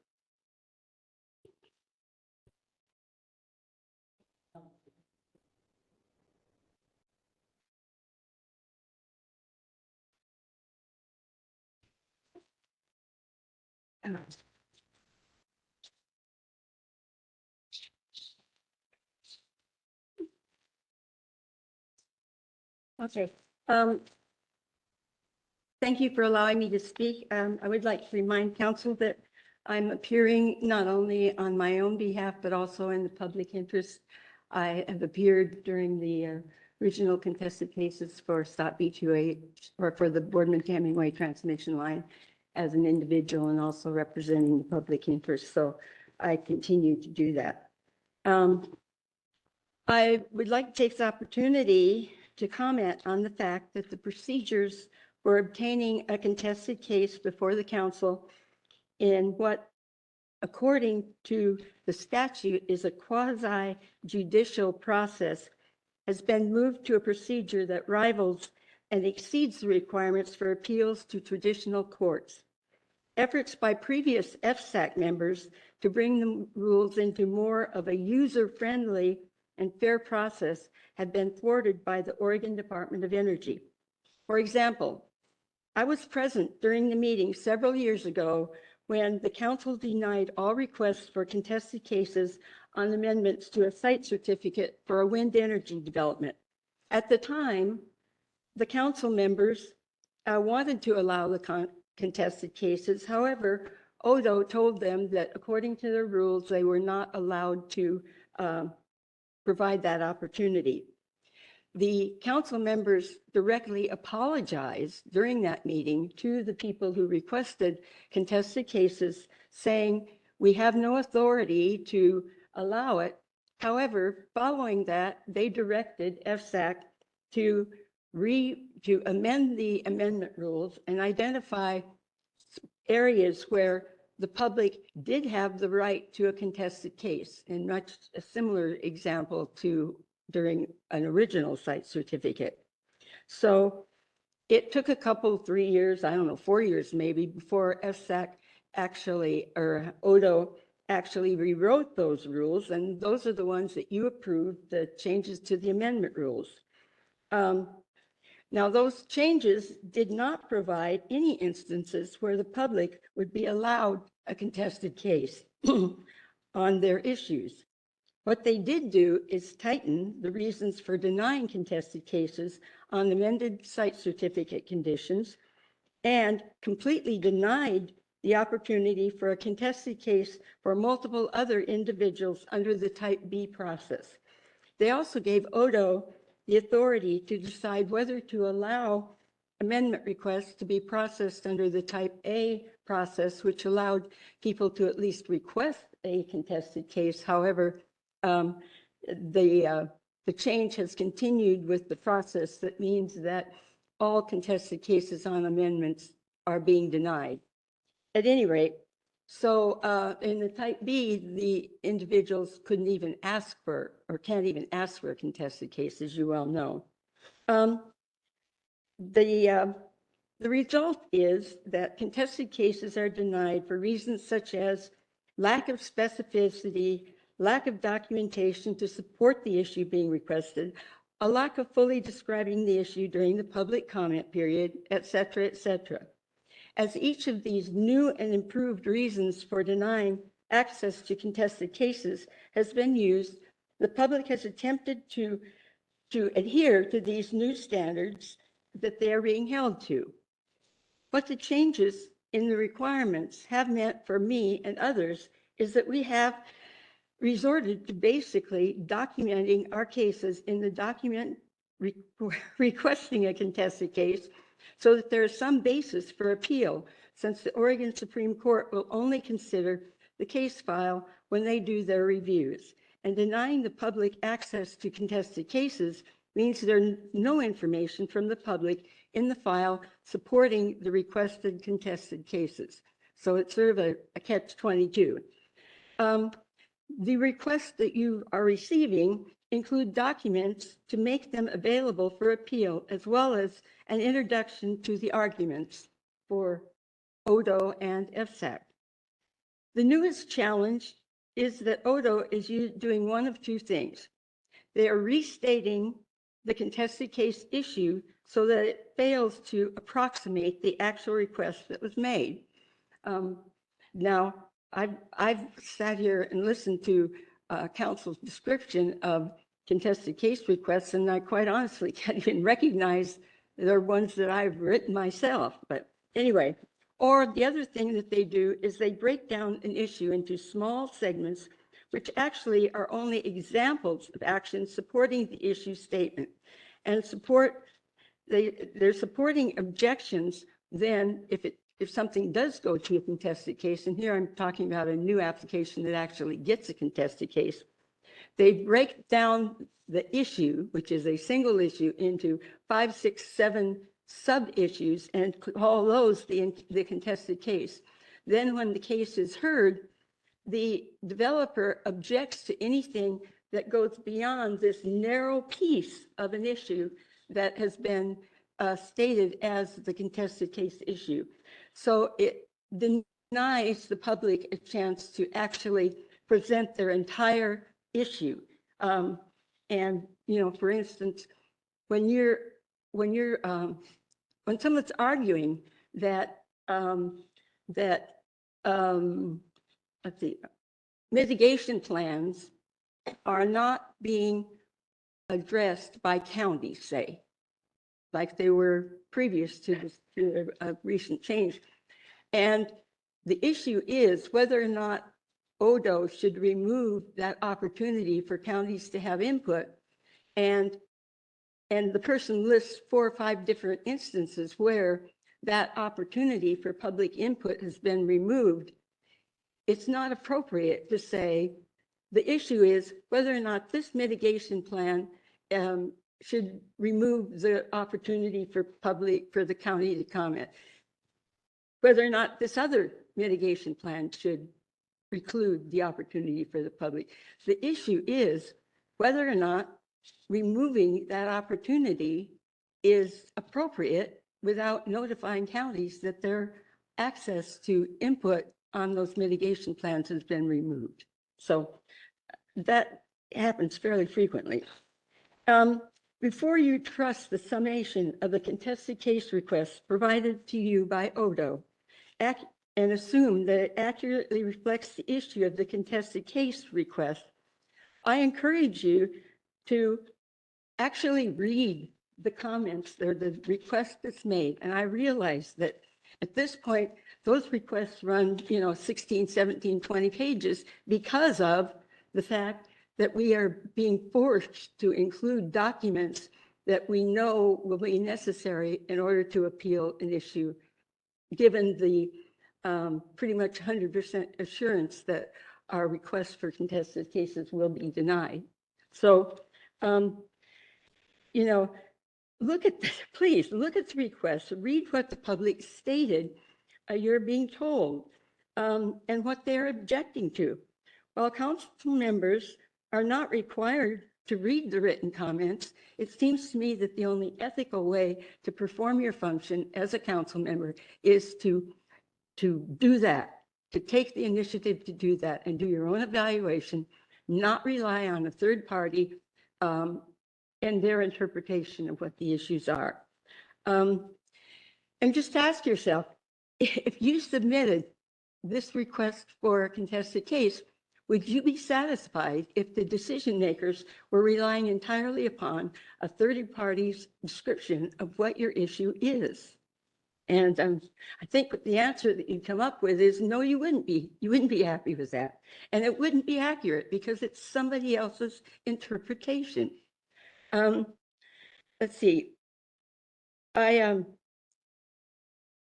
Let's see what else I had to say here.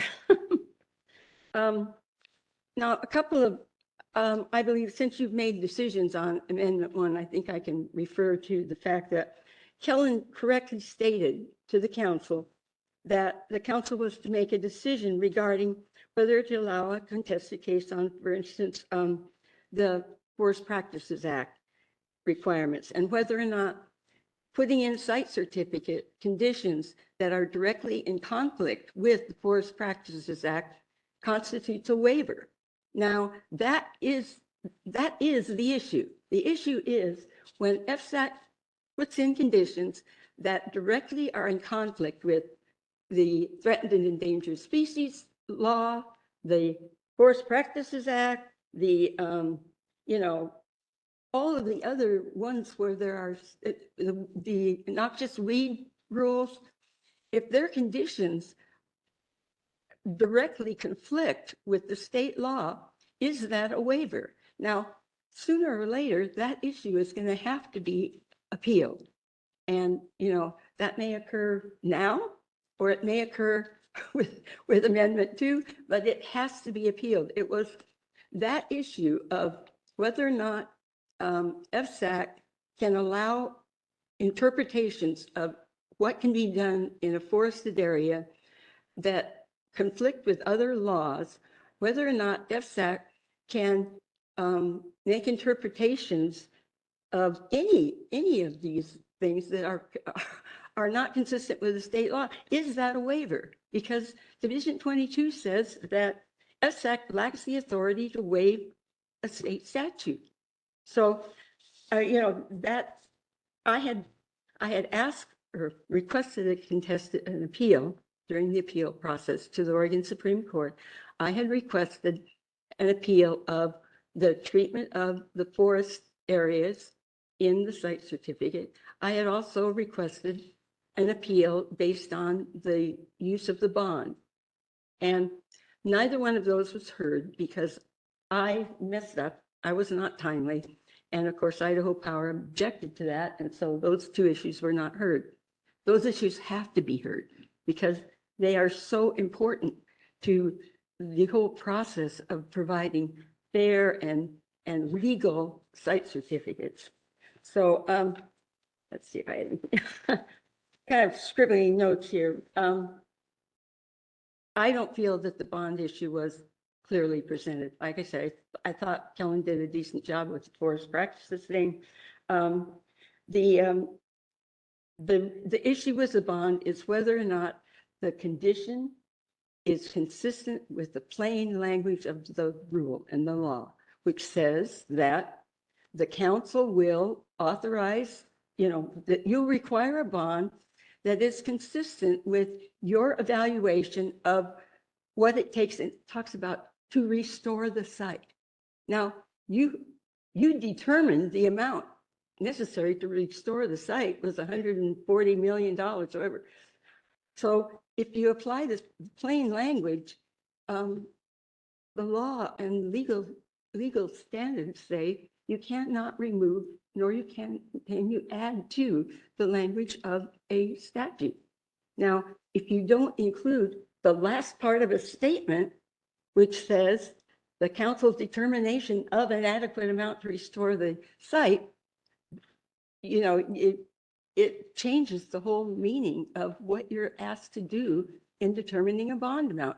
It's not saying you have the discretion to allow any bond amount. It says you are to provide a bond amount that you believe is adequate to restore the site.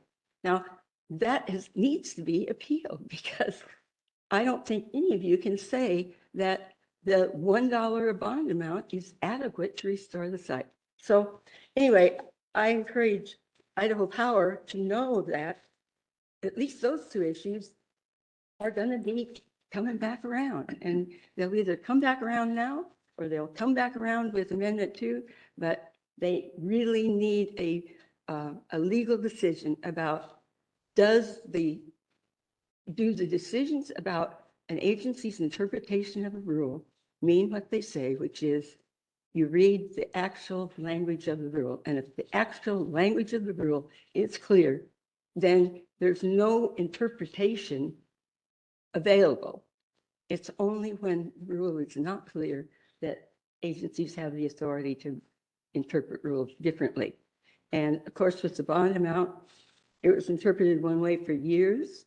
It was changed for one site, and then it went right back, and it's been the same way as it was for years before. There's a problem with that. Okay. Thank you and do you have any questions for me? Councilor Condon? Thank you, and thank you very much for being here, Ms. Gilbert. So I just want to understand there's flexibility built into what the council determines as a bond amount as time goes forward. And what I hear you saying is that we're locked into a specific amount, $1, whatnot, with no ability to change. And so it could just what the rule says is the bond can be adjusted during the construction period, which you folks do. But if you read the language of the rule, it says just what I said. Read the actual words and know that when you have been presented the bond issue, only part of the sentence has been provided to you. The part that says the council will determine an amount of the bond. Okay? Yes. Adequate to restore the facility to its previous condition. There's a rest of that sentence that has been left out in every single instance where you have been encouraged to approve a bond amount that is less than the amount that you determined, the council determined it was going to cost to restore that site. So that's a basic legal standard that says you can't drop off part of the rule or the statute and apply it. You have to look at the whole works, and you have to look at the whole works in combination with the rest of the statutes and rules, which say if the developer does not restore the site, then you're to use that bond to restore it. Now, does any of that make any sense to you? That a $1 amount is going to restore the site, and that bond is available for you to restore the site if the developer doesn't do it? It's like it defies logic.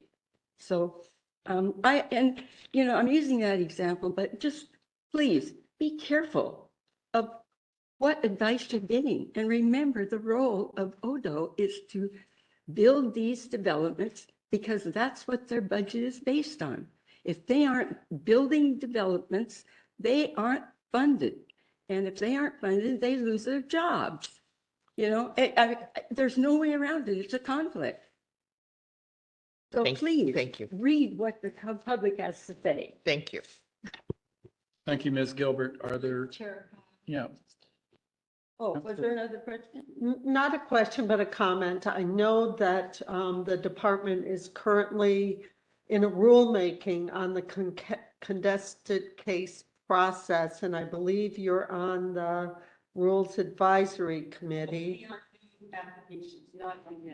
Okay, but I think that will give the council some guidance on the contested case process and allow us to evaluate whether or not there are other considerations for us. But I think the intent is to, at least for new amendments, clarify the contested case process and not so much make it easier, but make it clearer for the public on how to participate. Secretary Cornett? Yeah, thank you, Councilmember Byer. Just for clarification, yes, we are in rulemaking related to contested cases. It is limited to new applications. However, that will also feed into the subsequent rulemaking on amendments, where that will be one of the things we look at.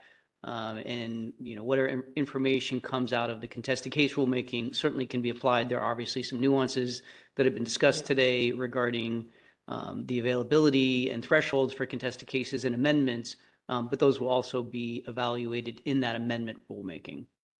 Thank you. Okay, is there anyone else present that's interested in making public comment? I don't see anyone. And then also, is there anyone on the webinar or on the phone? At this time, I do not see anyone with their hand raised, but let me just remind anyone on the web how they can participate. So if you're on the web page, the webinar, you're gonna, at the bottom of the right main window is a set of icons. Click on the participants window. The bottom right hand of the participant window is a hand icon. Just click on that hand and that will raise your hand. And when you're finished speaking, go ahead and click it again and that will lower your hand. If you are participating by the phone, press *3 on your telephone keypad to raise your hand. And again, when you're done speaking, press *3 again to lower your hand.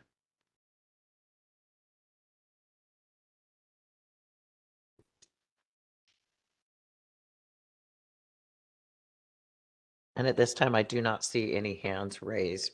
Vice Chair Howe. Let's give another 30 seconds or so and see if anybody is scrambling, trying to get it to work.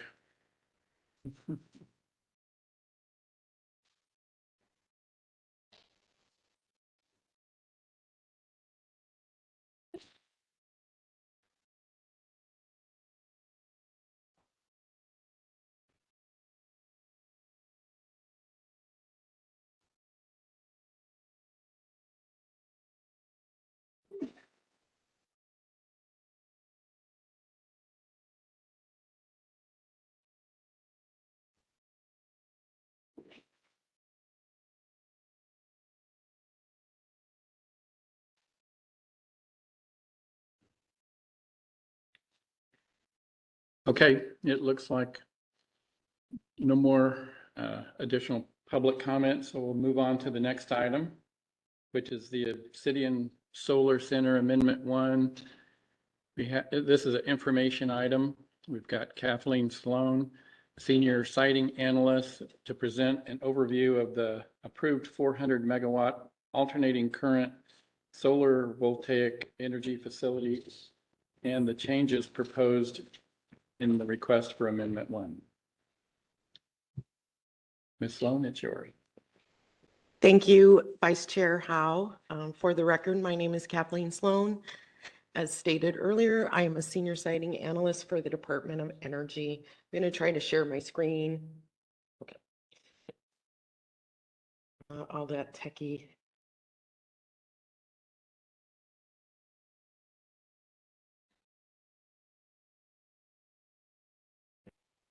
Okay, go with this one. Okay.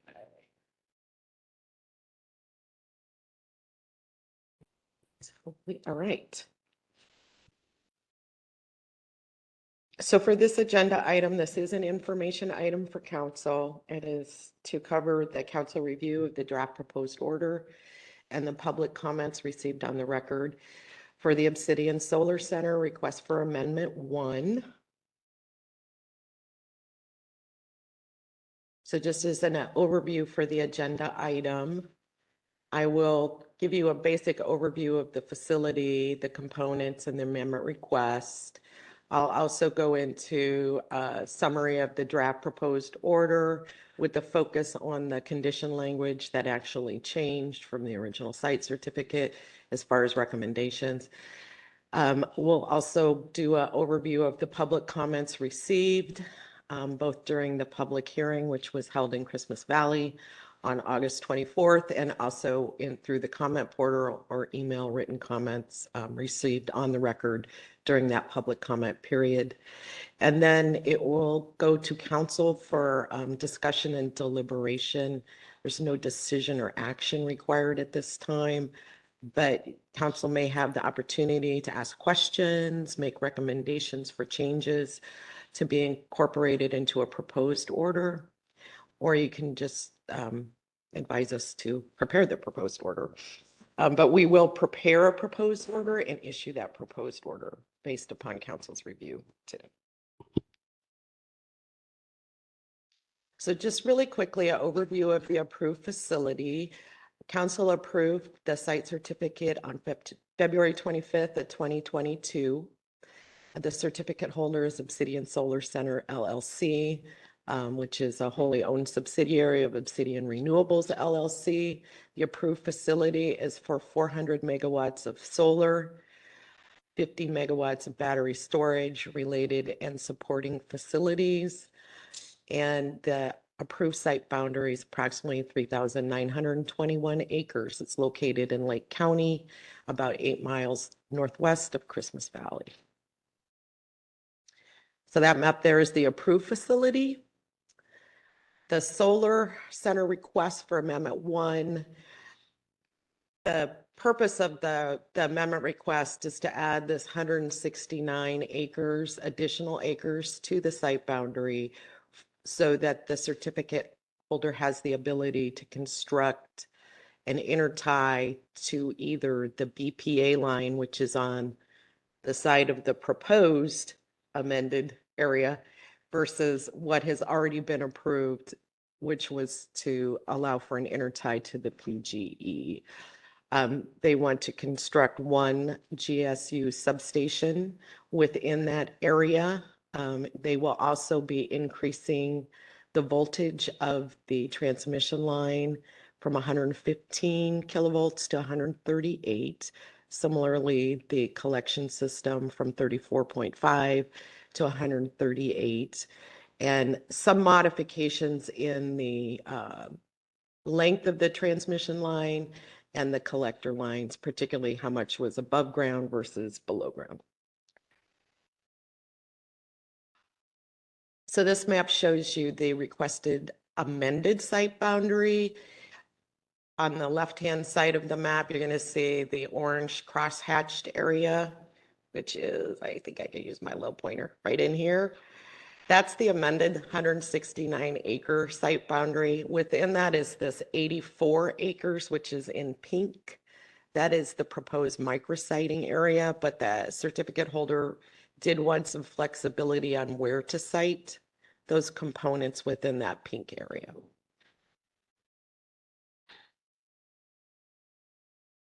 So just a refresher, scope of council review for amendments. This is adding a new area to the site boundary, so it is a requirement that council approve that all the applicable laws and standards for the original site certificate that the amendment can comply with all of those conditions. And then also, and meet those standards. And then also that the bond or letter of credit is adequate for the changes proposed in the amendments. Of course, all of the draft proposed order is open for comment by council. We can talk about any of these standards, but I am going to try to focus this presentation on the standards where we actually recommended a change in condition language or an additional or new condition. So based upon our review of the request for amendment, we prepared the draft proposed order. And in that draft proposed order, we did not make any recommendations for substantive changes or condition language changes for any of the standards that are listed on this slide. Again, we can talk about any of these if you want, but I'm not going to cover them in my presentation because we're not recommending any substantive change or new language for conditions.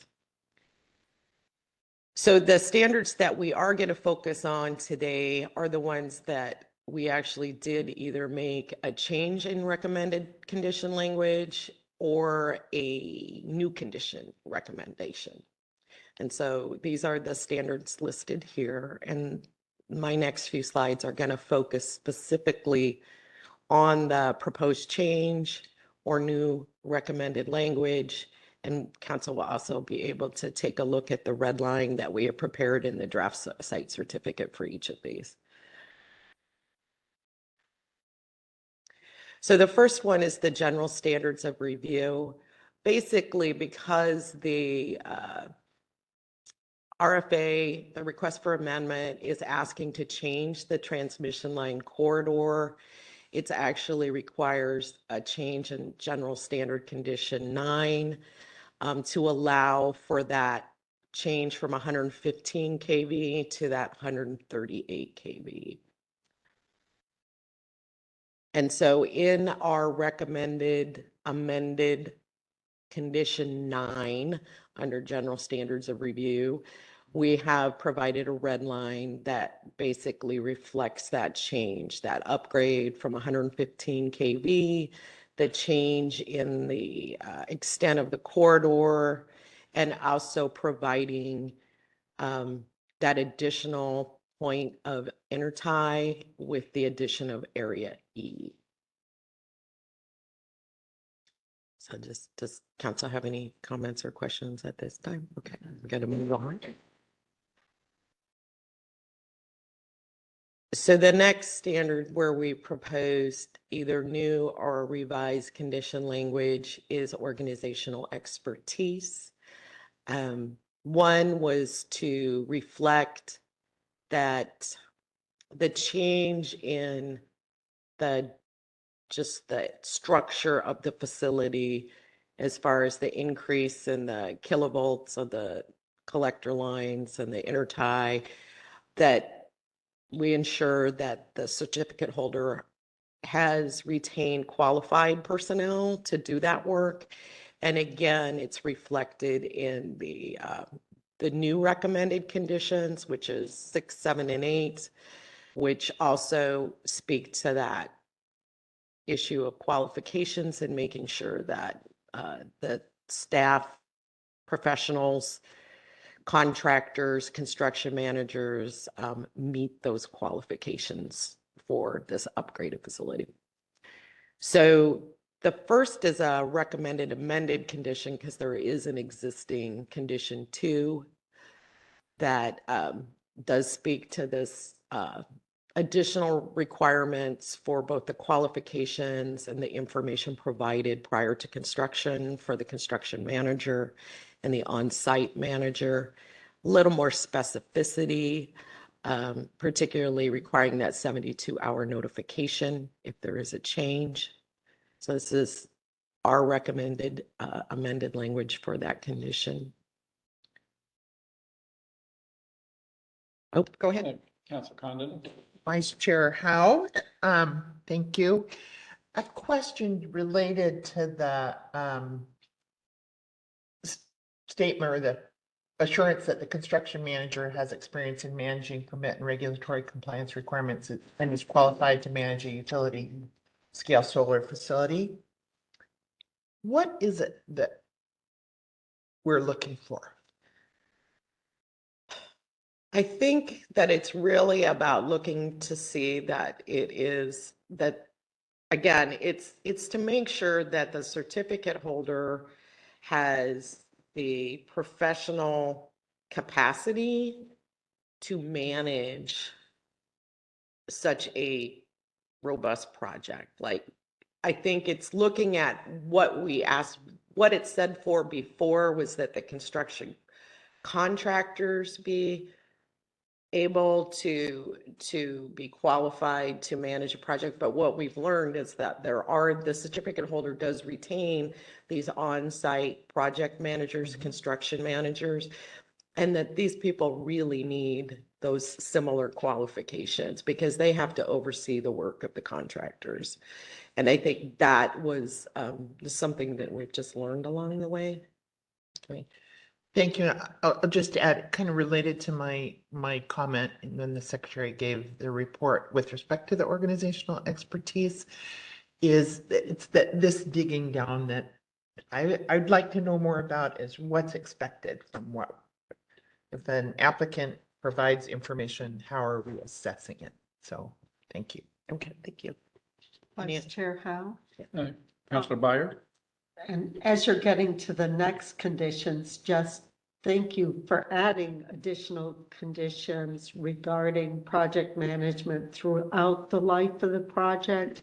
I think we focus so much on construction, but knowing that there's someone on site who's responsible for ensuring compliance with the order and the conditions of approval is really important. And I like that specificity. So carrying it forward to other proposed projects, I think is a good idea. And tightening up the conditions, as Councillor Condon mentioned, as we get more experience. So I think this is a step in the right direction. So thanks. Thank you. What else? Yep. Okay. So we do have 3 new recommended conditions in that regard. And really they are tied to the phase of the facility, as Councilmember Byer mentioned. One of the things I've learned is that oftentimes the certificate holders team shifts from construction to operations. So having those 2 broken out, I think, is helpful. Again, reinforcing that they have demonstrated qualifications and expertise to do the work that needs to be done. And having someone on site that really is, or on board that is really responsible for tracking and managing those site certificate conditions, whether it be in construction or during the operations of the facility in the long term.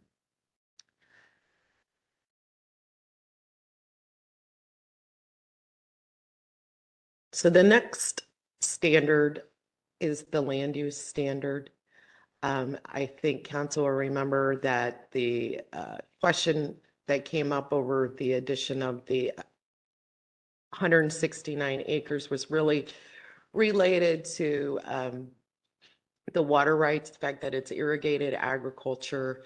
We talked to the county provided, as the special advisory group, provided comments that were in support of the water right transfer for similar use. And that as long as there was no net loss of irrigated agriculture within that county as a result of this transfer of a water right from the parcel for the Area E to another existing area where we can use it for a similar use, the landowner has indicated in a letter that they will transfer that water right. And also that was a comment that was made during the certificate holders' comments during the public hearing, was to assure that, yes, this is something that they will do, they have committed to.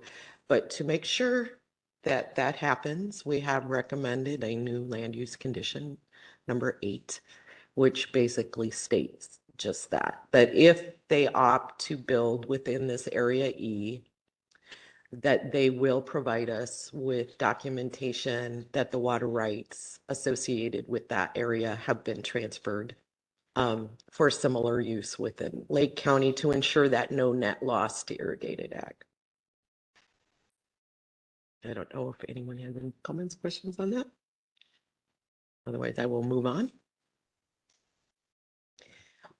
And under retirement and financial assurance, because there is a change in the facility components and also a need to update it for current 2023 dollar values, based upon those calculations, we came up with a number that is just a little bit higher than $38.1 million for retirement. And we do have a letter on file that says that the certificate holder should be able to acquire that $40 million bond.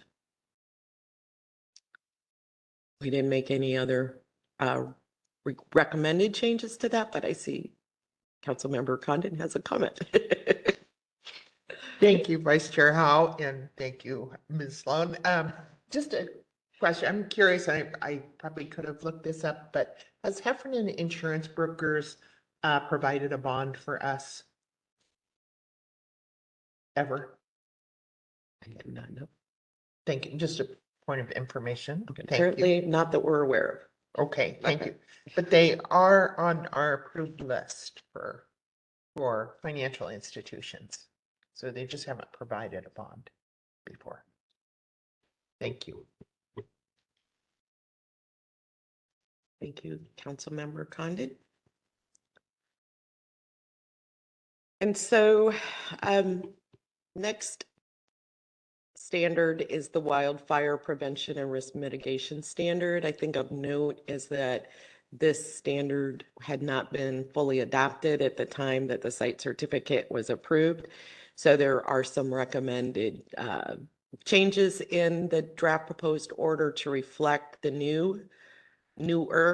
the existing wildfire prevention and risk mitigation standard. And so it's part of it is to move what had been included under the public services existing conditions that kind of wrapped up in an emergency response plan, things like fire, to pull that out of there and make it much more specific to this newer standard and provide some more robust language and recommended language to reflect this new standard to address wildfire risk. So the first thing was to replace that public services condition. And there's two parts to it. There's a 4A and a 4B. And so basically we have recommended a wildfire condition to reflect both 4A and a separate condition for 4B. And so they're very similar, but one applies to operations of the facility and one provides to that prior to construction requirement. So the language in here is similar to what we have asked for more recently in wildfire mitigation plan. The certificate holder is required to submit for council approval a final wildfire mitigation plan. So we have a draft in the draft proposed order, but it is subject to finalization. And there will be additional information that needs to be included, and in that are some of these conditions. So just give you a chance to read it, and it keeps going on to the next slide.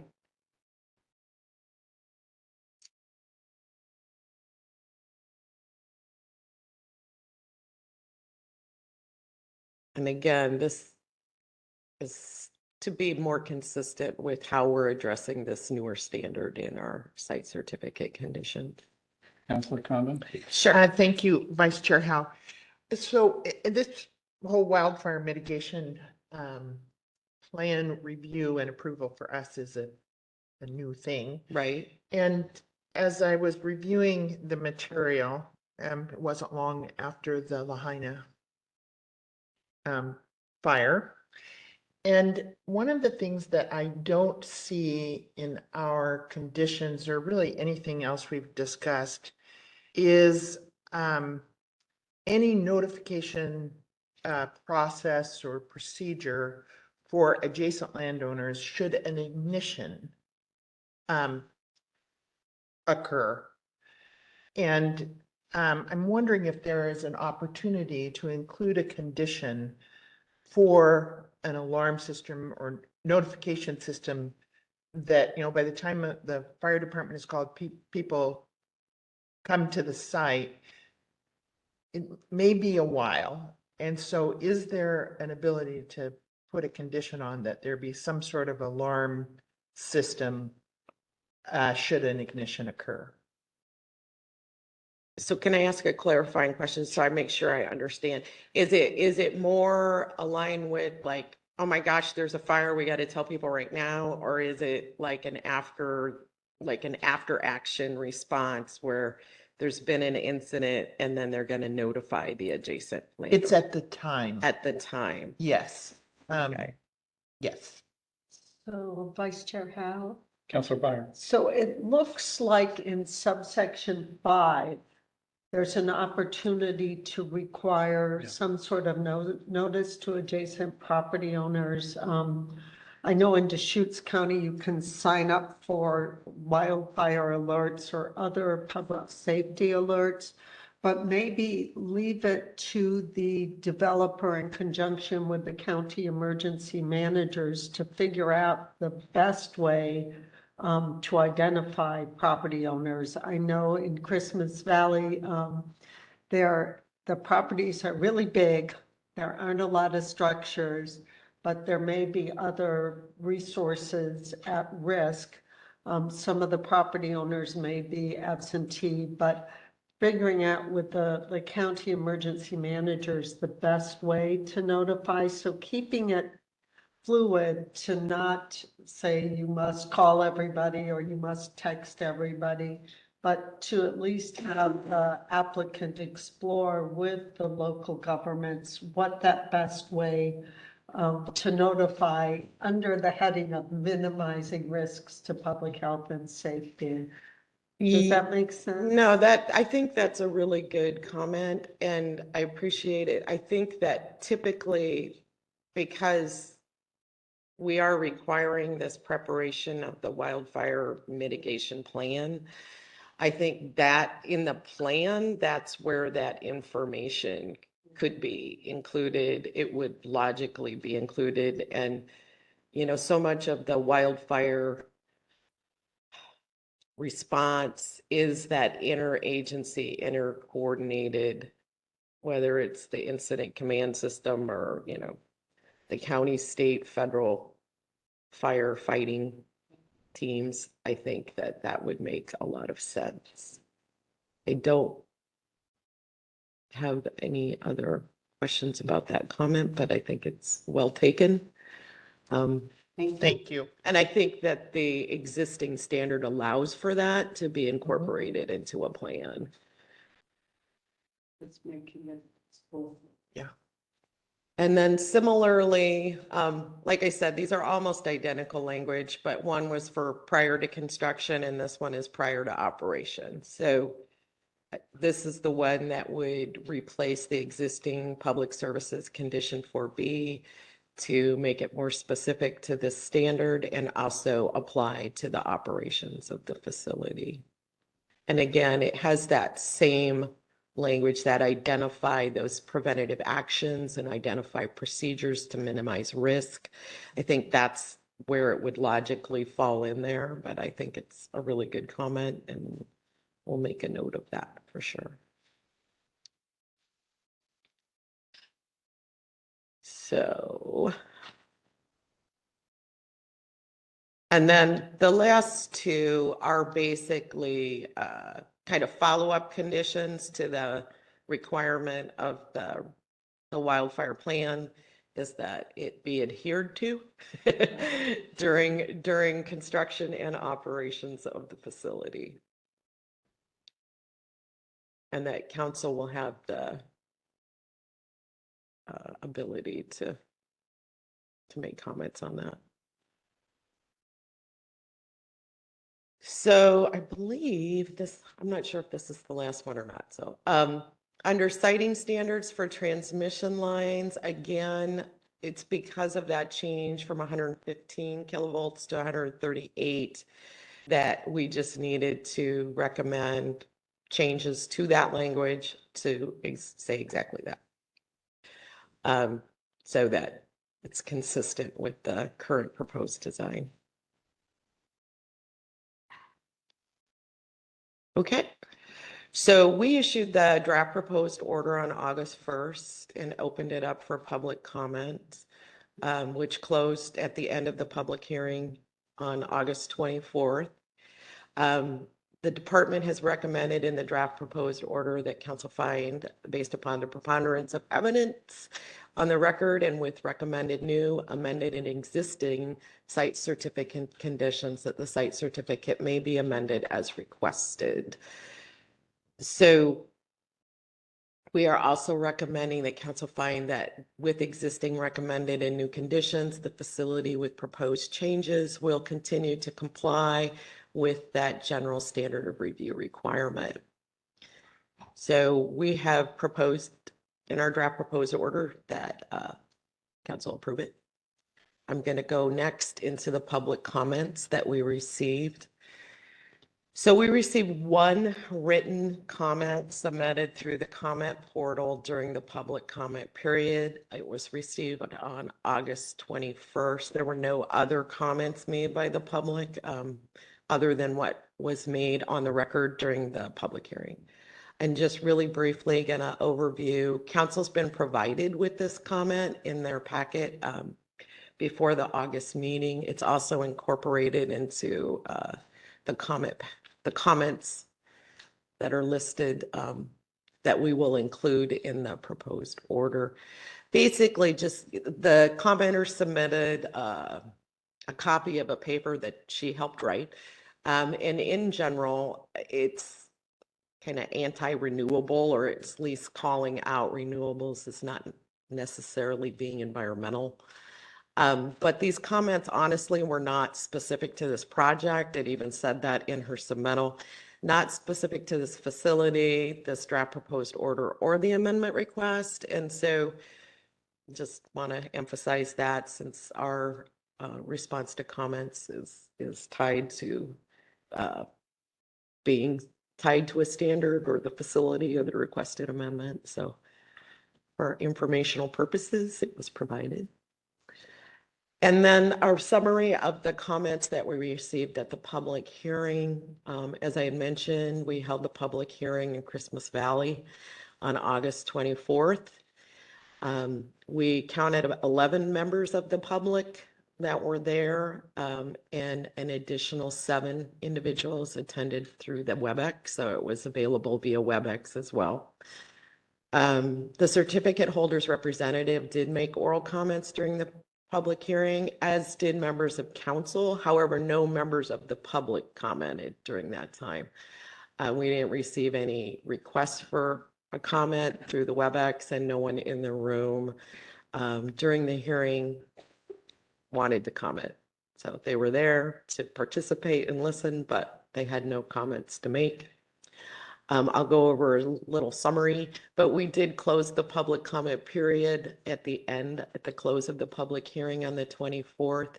The certificate holder was asked if they wanted to hold it open, the record open, to respond to comments, and they said that they did not. So the record was closed. So just a really brief summary of who commented and who said what. Lori Hutchinson was the representative for Obsidian. She made some clarifying comments at the beginning about the irrigated land and the water right transfer. And she did make a comment that the change to the 138 kV was probably a design requirement regardless of either intertie. So that was something that she wanted to confirm in comments. Perry Choctoot, council member Choctoot, recused himself to be consistent with a prior recusal on the facility. And then council members Fire, Devlin, and then Chair Grail also made comments in general, kind of asking clarifying questions, nothing substantive that would warrant like revisit of any of these issues. And then again, the certificate holders representative confirmed that they wanted to close the record. So that was kind of the summary of what was discussed in the public hearing. And then based upon all of that information, when we take the draft proposed order, we get all the comments and we have the public hearing. It's on the department to evaluate all that information, and where it's appropriate or seems necessary, we might revise recommended condition language. We might come up with a new condition or some other finding of fact or conclusion of law then that would be different from what was in the draft proposed order. However, because of the substance of these comments received, we do not recommend making any substantive changes between the draft proposed order and the proposed order. We will prepare a proposed order based upon council's input today, so you still have the ability to give us comments and recommendations. But at this time, we're recommending that the site certificate be approved and amended as requested, and that the facility can continue to meet the requirements of the general standards of review and the applicable rules. So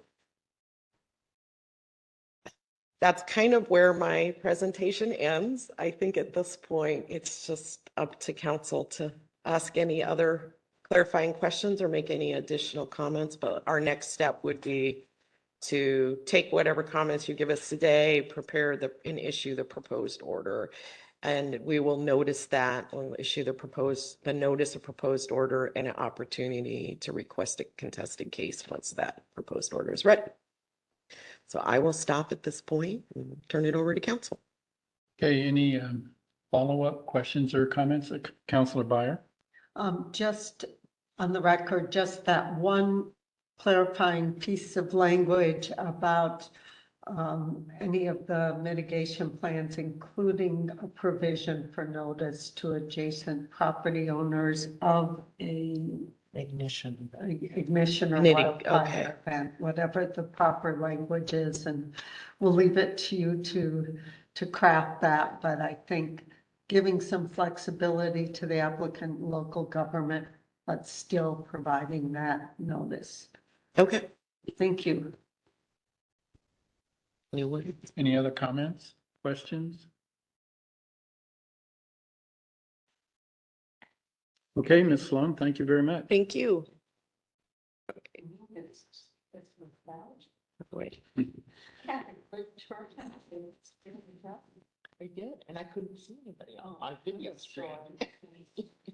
Okay, the next item, we have Ms. Irene Gilbert is going to provide us with concerns about the FSEC process.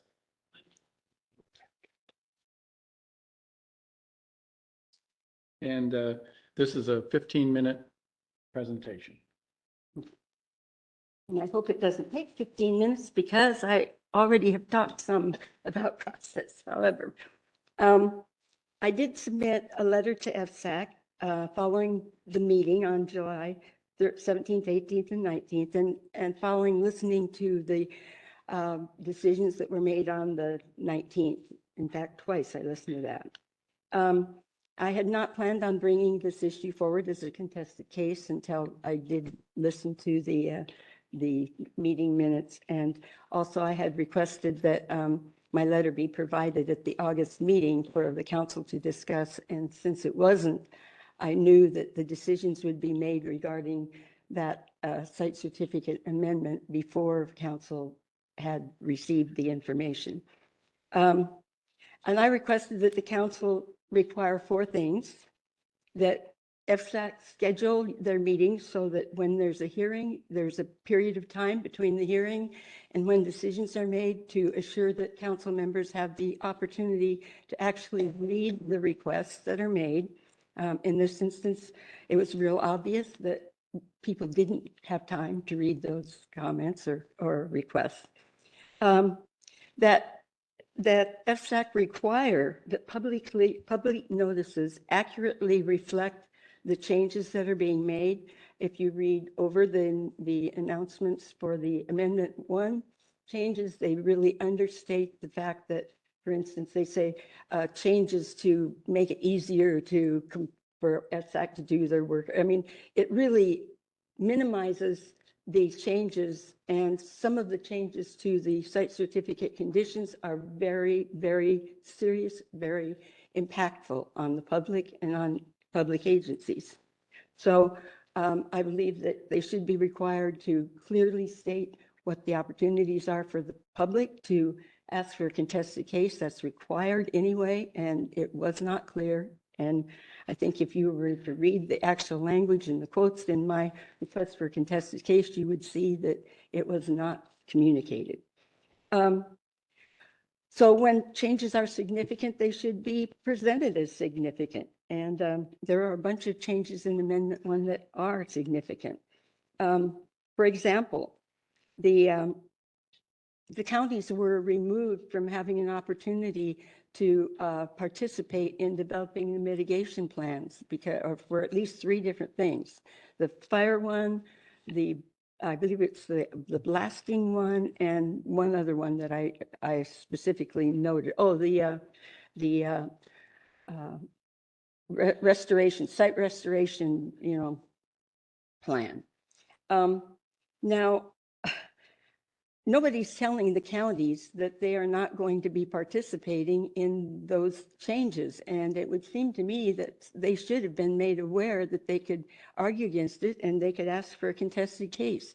Because, for example, during the Public Utility Commission decisions on the Certificate of Public Convenience and Necessity, one of the questions that was asked specifically to Idaho Power is, are you including in your mitigation plan the requests that were made by Baker County and Union County for resources to address your role as fighting wildfires in those areas? And I can't quote it exactly, but the response was, well, that's going to happen during the development of the mitigation plan. Well, now those counties are not going to participate in the development of the mitigation plan that they said was going to address these requests that the counties had made. And they were very specific requests for equipment and for manpower. And so I just am really questioning that Odo and the developer will accommodate those requests.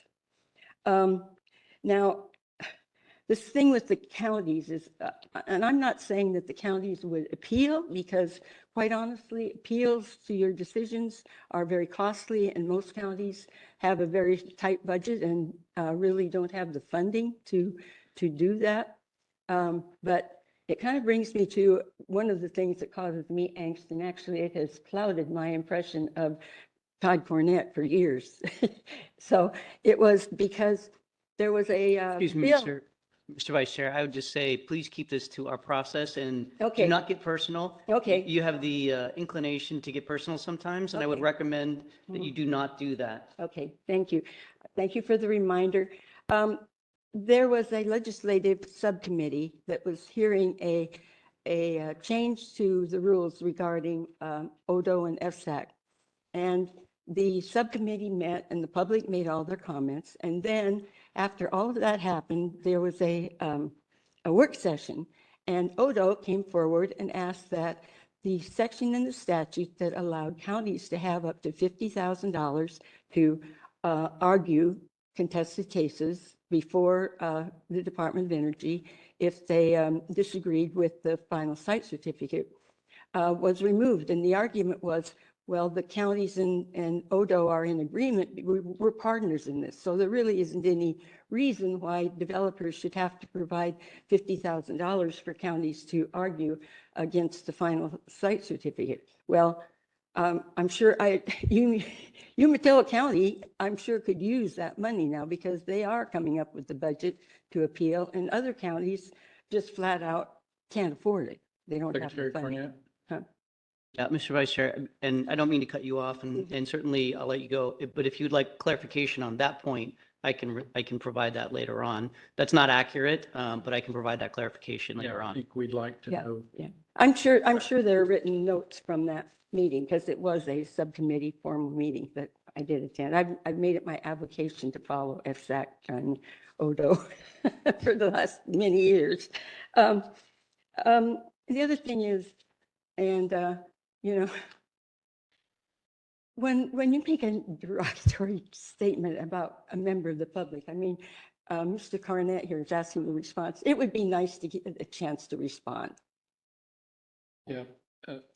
No personal comments. Okay, but I Or mean, we'll cut you short. towards me either. So anyway, I'm, let's see. Part of this is responding to the fact that I was called a liar by a council member in not so many words. Anyway, the bottom line is I am truthful. And I quite honestly thought that council would provide me an opportunity to put together an argument about at least one of the site certificate conditions. Everything appeared that way. And then Odo came forward and said, well, you don't want to, if you do this, you may be setting a precedent. You really want to consider that. Well, the example that they gave was about a person asking to have extra time to present an issue because they didn't understand they did not understand what they were allowed to do so. Okay. My issue was not a lack of understanding. My issue was the public was misled. They were not provided the information that said that I could argue against those site certificate conditions. And so I think that was not a legitimate reason. And then to have a council member that I have respected said that they could not imagine that I did not know. I did not know that I could do that.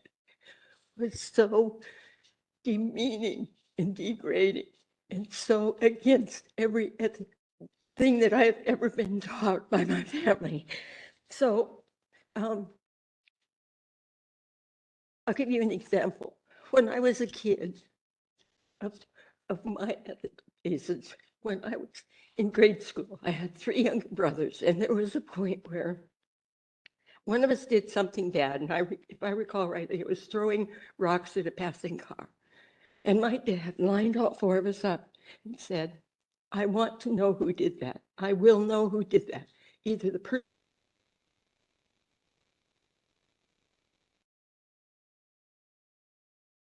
they told me, we don't know. And we all stood there silent. And so then, I know he didn't think about it. My dad said, either one of you is going to tell me or I'm spanking all of you. And I can tell you, I was only spanked by my dad like 3 times in my whole life because you slept on your stomach after that happened. And I love my dad, but Ms. Gilbert, you. none of us would say anything. Okay, I'm Time's up at almost 5 minutes. None of us would say anything. And he lined us up and spanked us all. And years later, he said he was never more proud of us because we didn't lie, we didn't tell on the other person. That's the piece of my ethic. And I never purposely lied to this group. Never have I done it. And then we have somebody say that they believe they're lying. Like, it hits me to the very core of what I value in myself. So I just think council needs to think about, you trust everything comes out of the mouth of an Odo person or a developer person.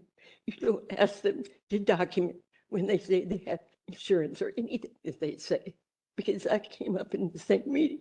But yet I'm challenged as lying. And after that, council voted not to let me even make the one argument.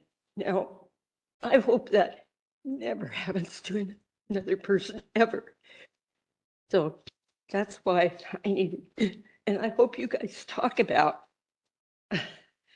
why that happened. Why do you think I'm a liar? What have I said or done that makes you believe that I stand for you and lie? That's it. Okay, thank you, Ms. Gilbert. Secretary Cornett, you want to clarify some point there? Yeah, just one point regarding the attorney fees related to reviewing agencies participating in a contested case. So I don't recall the session, but it's quite a few sessions ago. And so at the time, the statutes allowed for reimbursement for reviewing agencies.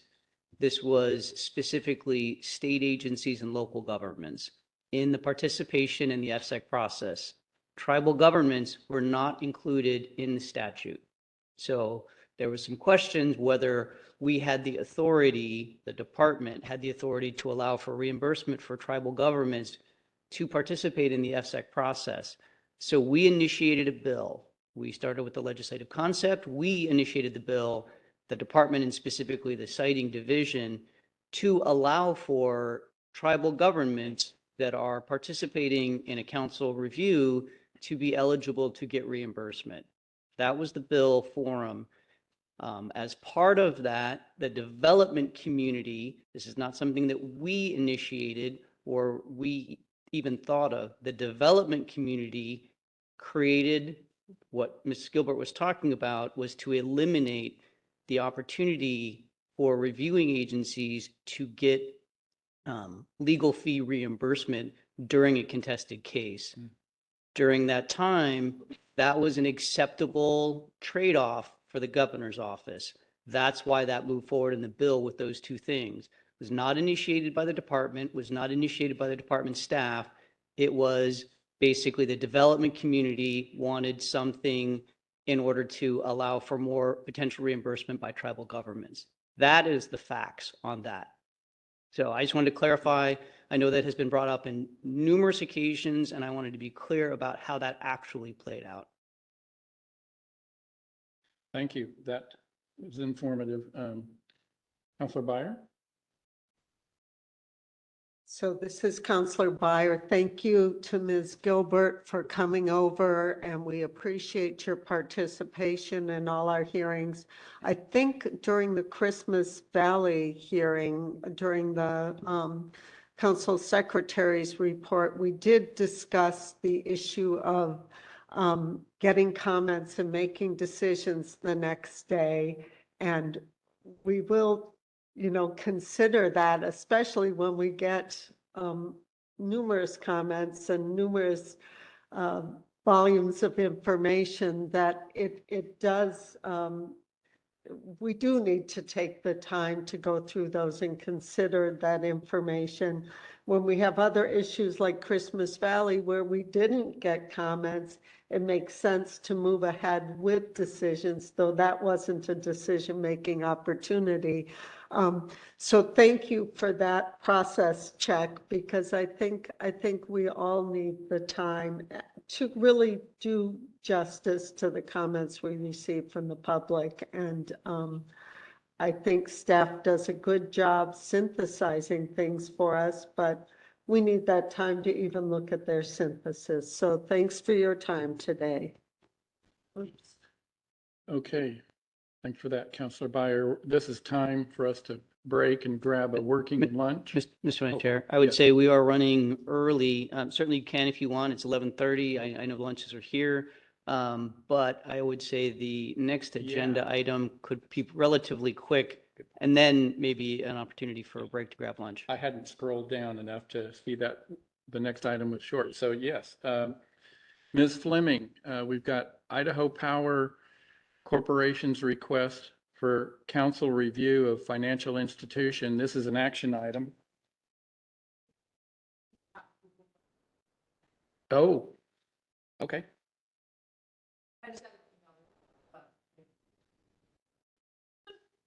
So maybe it's best then to go ahead and break for our working lunch. Is it like a 5-minute break? Okay.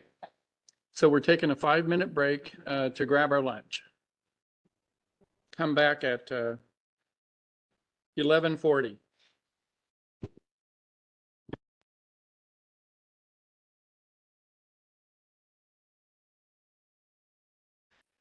It's 11:40 and I'd call us back to order.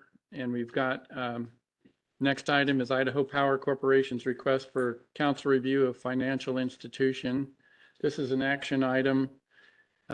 Cicely Fleming is a fiscal analyst and she'll provide the staff presentation on it. And you just push the button and it'll come on. There you go. Ooh, so fancy.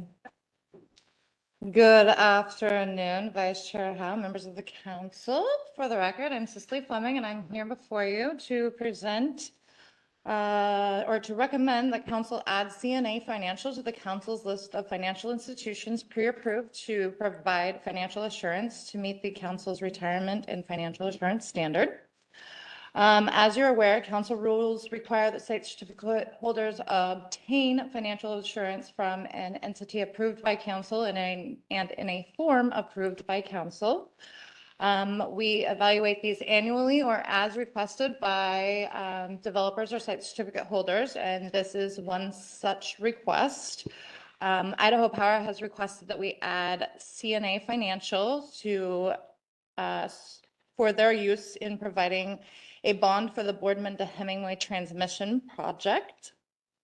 And David Skidmore, the Chief Audit Executive in the ODOE Director's Office, has reviewed CNA Financial and concluded that they demonstrate sufficient financial strength to act as issuers of financial instruments required for council's use. And a copy of Mr. Skidmore's evaluation has been provided in your meeting materials.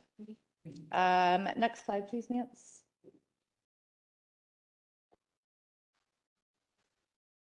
This slide indicates the credit ratings that we were able to pull for CNA. I would like to note that it was just brought to light that Idaho Power is actually hoping to use Continental Casualty, which to issue the bond, which is a subsidiary of CNA. We typically would look at the credit ratings of a parent company anyways, because that's where, where it's going to fall back. But we have not evaluated Continental Casualty independently. Did a little quick check in the back of the room. Their ratings are coming up as A+ and stable as well. We will do another full evaluation of that after the fact and bring it back to council. Should those credit ratings or long-term outlook be any different than what we're approving here today or requesting your approval, for CNA today? But that is the overall intent would be for them to use Continental Casualty. So I just wanted to note that, and I'm sorry that that was not included earlier. That was all, we were all just made aware of that today. And so with that, we recommend council add CNA to the approved list. Thank you, Ms. Fleming. Are there any questions, comments from council? Councilor Byer? Just a quick question. Do we also need to add the subsidiary or put any sort of caveat in our adoption? Secretary Cornett? Thank you, Mr. Vice Chair. So we've only analyzed CNA, parent company. We've not analyzed the subsidiary. We will do an analysis, as Cicely said, of the subsidiary as well. And then we'll check with legal counsel if they believe that essentially it's the same thing. If the credit ratings come up as the same or better, and our legal counsel says because it's a subsidiary, it's the same thing, then we'll feel comfortable moving forward with assuming you vote to approve to add them today. If there is any difference in the credit rating or long-term stability, or if legal counsel says really these are not the same things, then we will come back to council with that subsidiary. So really, the only thing we're asking you to do today is look at the parent company.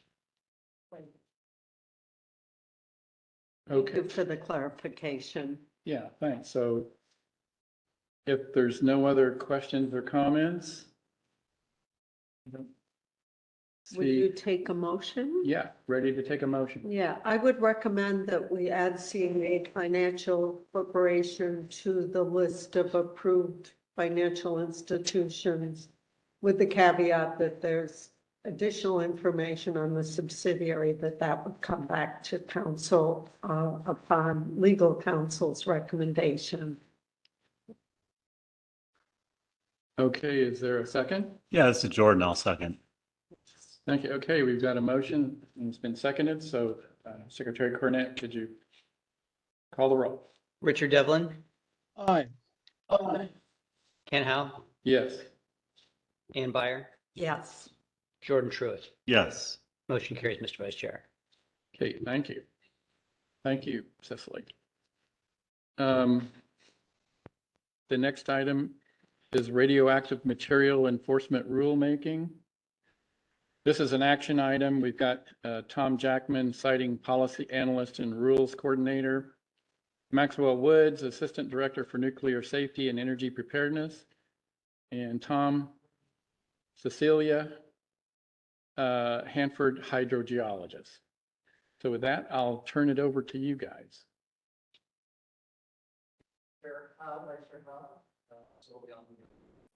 Microphones? Okay. Well, thank you for having us. For the record, my name is Max Woods. I am so glad to be back here. I was with FSEC for over 6 years, and since 2020, have been the Assistant Director for Nuclear Safety and Emergency Preparedness here at the Department of Energy. It's 3 years. Yeah, 3 years. You can believe it. So it's just very nice to be back. I introduced my colleague, Tom Cecilia. Tom does all sorts of things for us, radioactive waste and radioactive waste policy. He's a hydrogeologist by education, we work on Hanford policy issues, representing the state of Oregon in all sorts of different nuclear radioactive safety fields. We also have in the back Matt Hendrickson. There's Matt. I want to make a note, and actually a thank you, he's probably not listening today, but Jeff Burright, who you worked with us for a number of years, and now works for the Department of Land Conservation and Development, left us last year and was instrumental in starting this rule process. Matt has the position that Jeff had, and Matt has been with us for almost a year as well. So there we are. And Tom Jackman, your rules coordinator, will come up at the very end and walk you through your options here. As noted, this is an action item. We request council to open the notice, well, to issue the notice of proposed rulemaking related to radioactive waste disposal, which is or OAR 345 Division 50 is the rules here. Okay, I think we'll dive in. Can I get the next slide, please? So I had some pictures on a previous slide that didn't make the final cut. We'll kind of talk about a little bit about what we're talking about here with radioactive waste. Maybe the very first slide, a lot of words here, but we'll talk about the origin and legislative direction. You know, basically, why are we here now? Why are we talking about the council's rules related to radioactive waste disposal? Perhaps fundamentally, it's because the legislature has directed us to do this. And so in 2021 session, legislator passed SB Senate Bill 246, easy to remember there. And SB 246 had a number of updates to the ORS 469 series related to radioactive waste disposal, radioactive waste definitions. Can you go back to the previous slide? Yep. Thank you.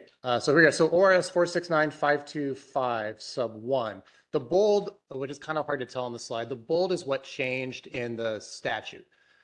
So don't need to read it to you, but basically it says radioactive waste is illegal for disposal in Oregon.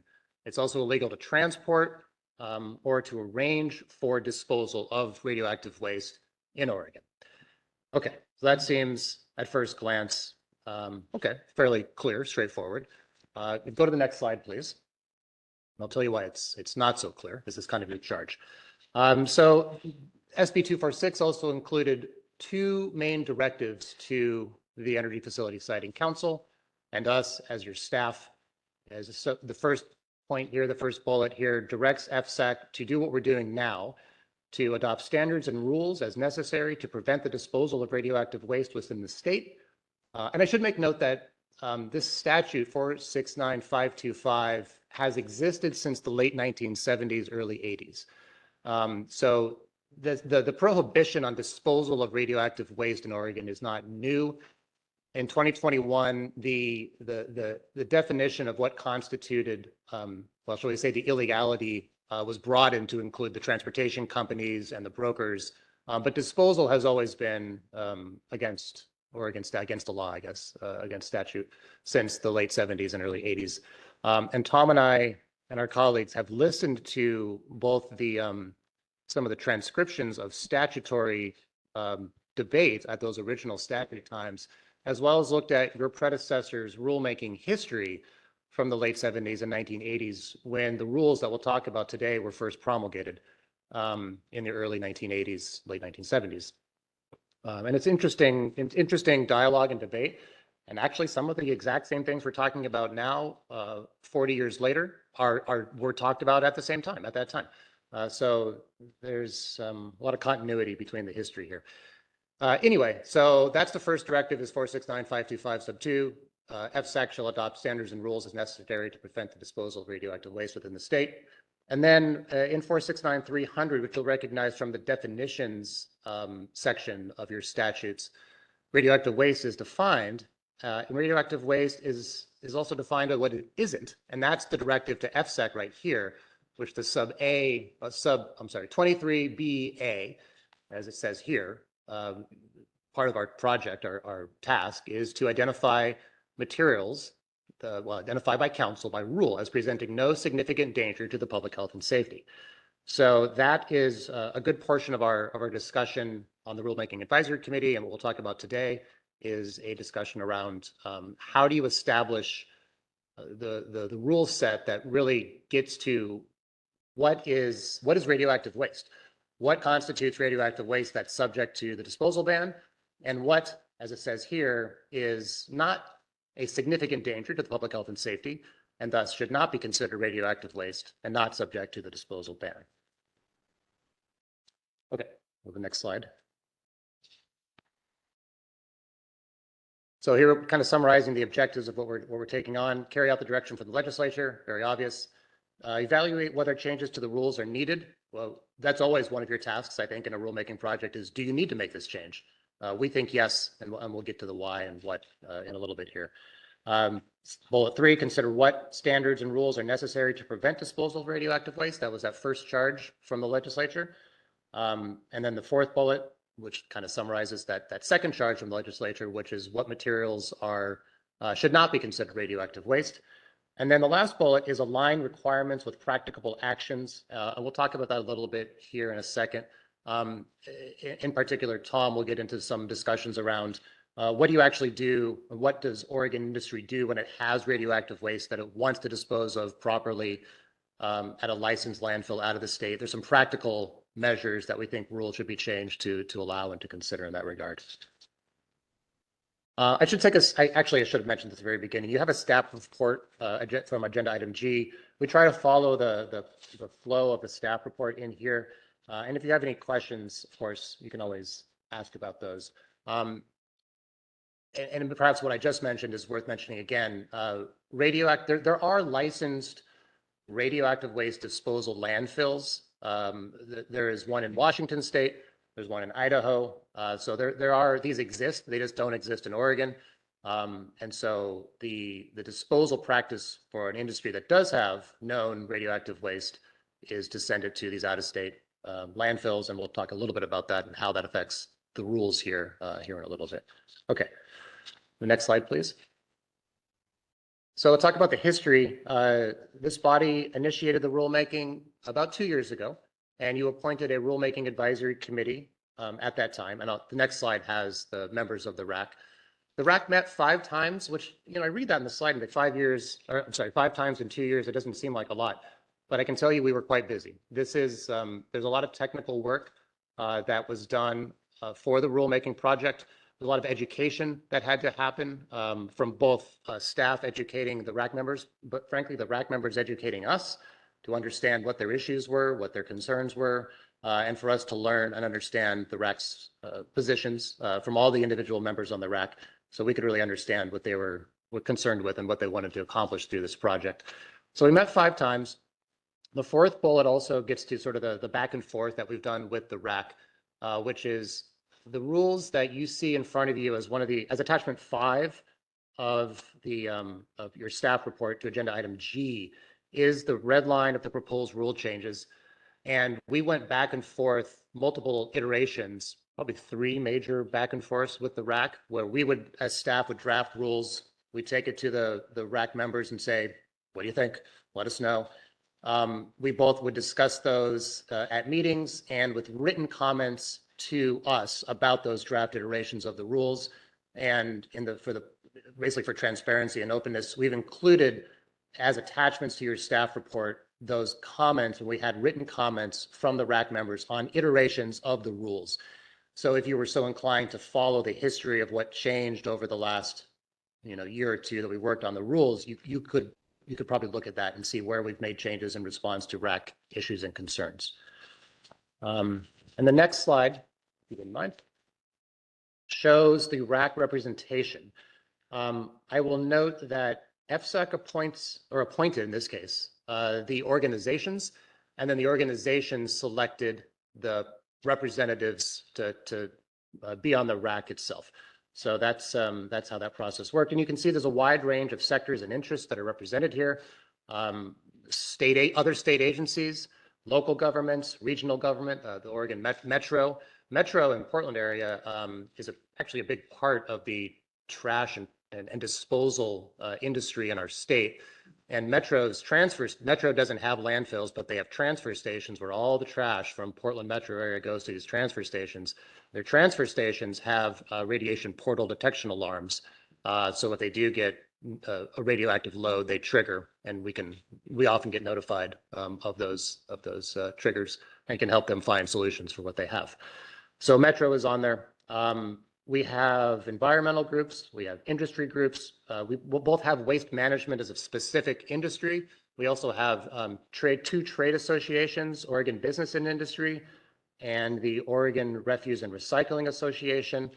We have the Confederated Tribes of the Umatilla Indian Reservation is on the group, on the RAC, and a person who I call the unofficial historian, he is the official historian, frankly, Dave Smith, who formerly had my job in, I believe, the 90s, and maybe that was even Todd's. It was when when our groups were combined, Dave. So his history is all over these rules and sort of the process. So it's nice to have his position on the RAC.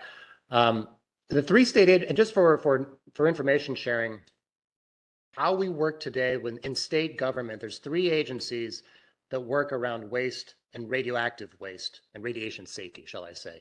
Us, ODO, DEQ, and Oregon Health Authority's RPS division, or Radiation Protection Services at Oregon Health Authority's is a division there.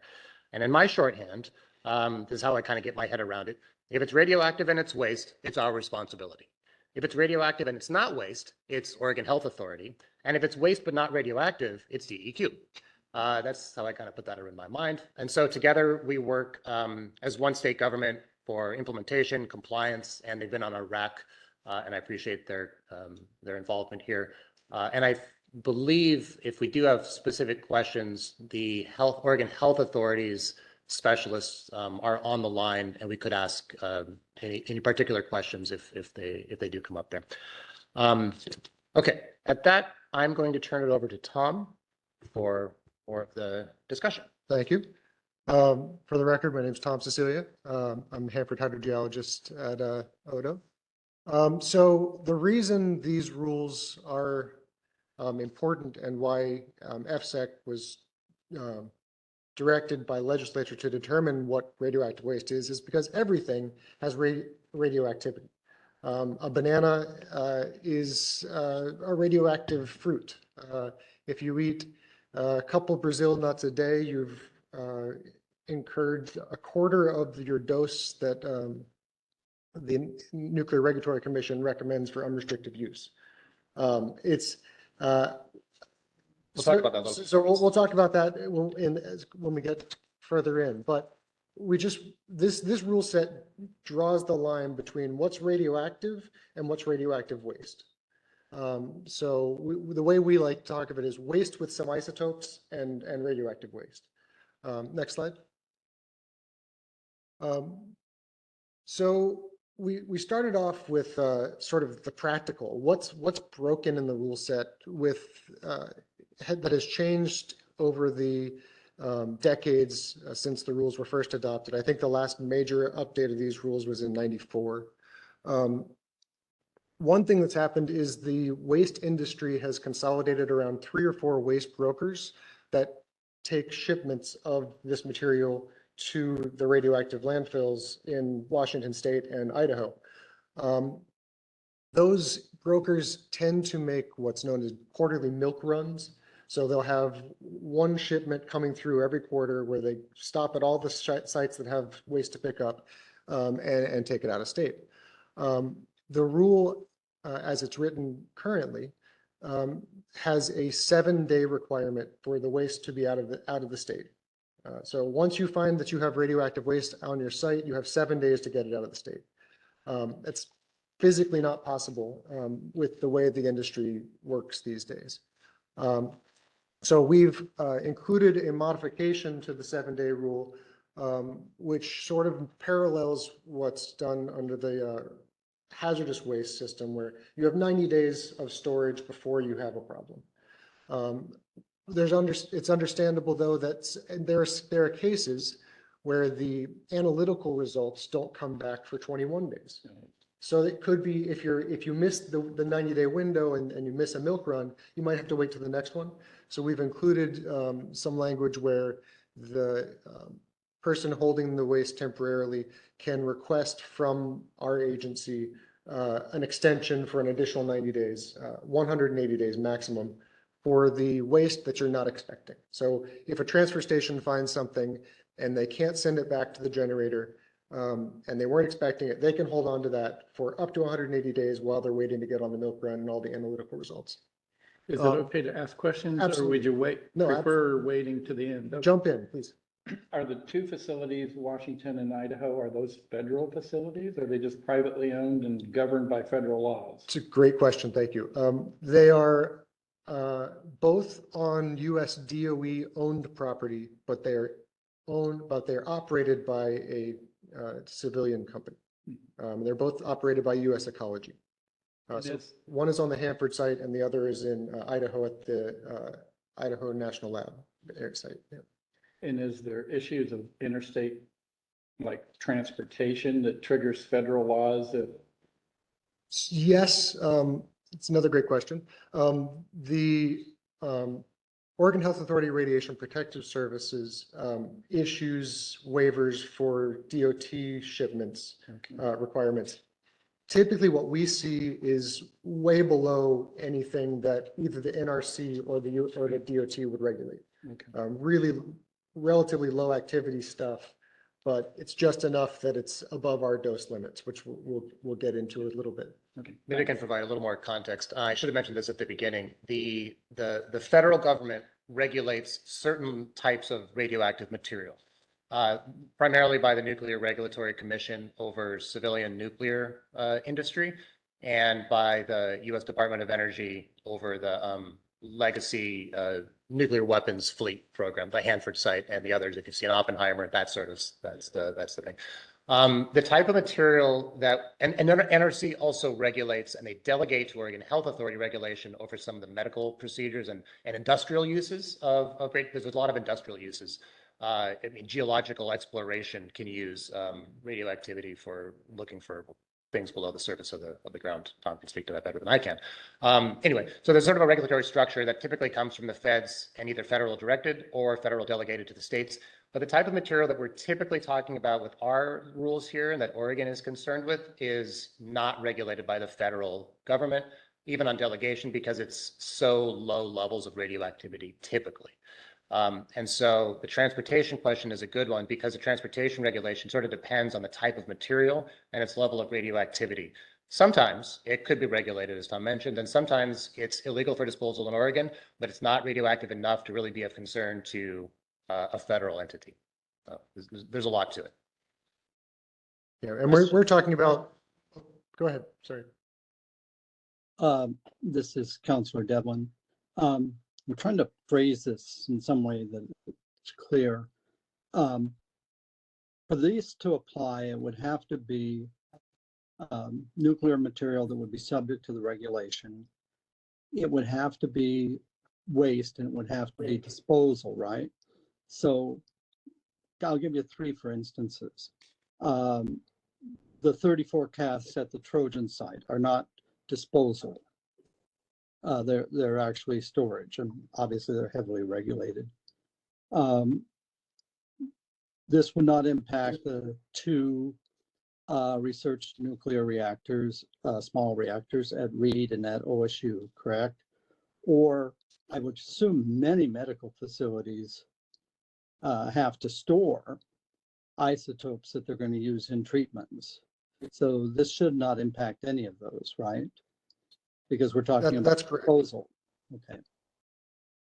And in fact, the existing rules, Councilmember Devlin, the existing rules have 3 specific exemptions, and we propose to continue those exemptions in the rules related to exactly what you just said.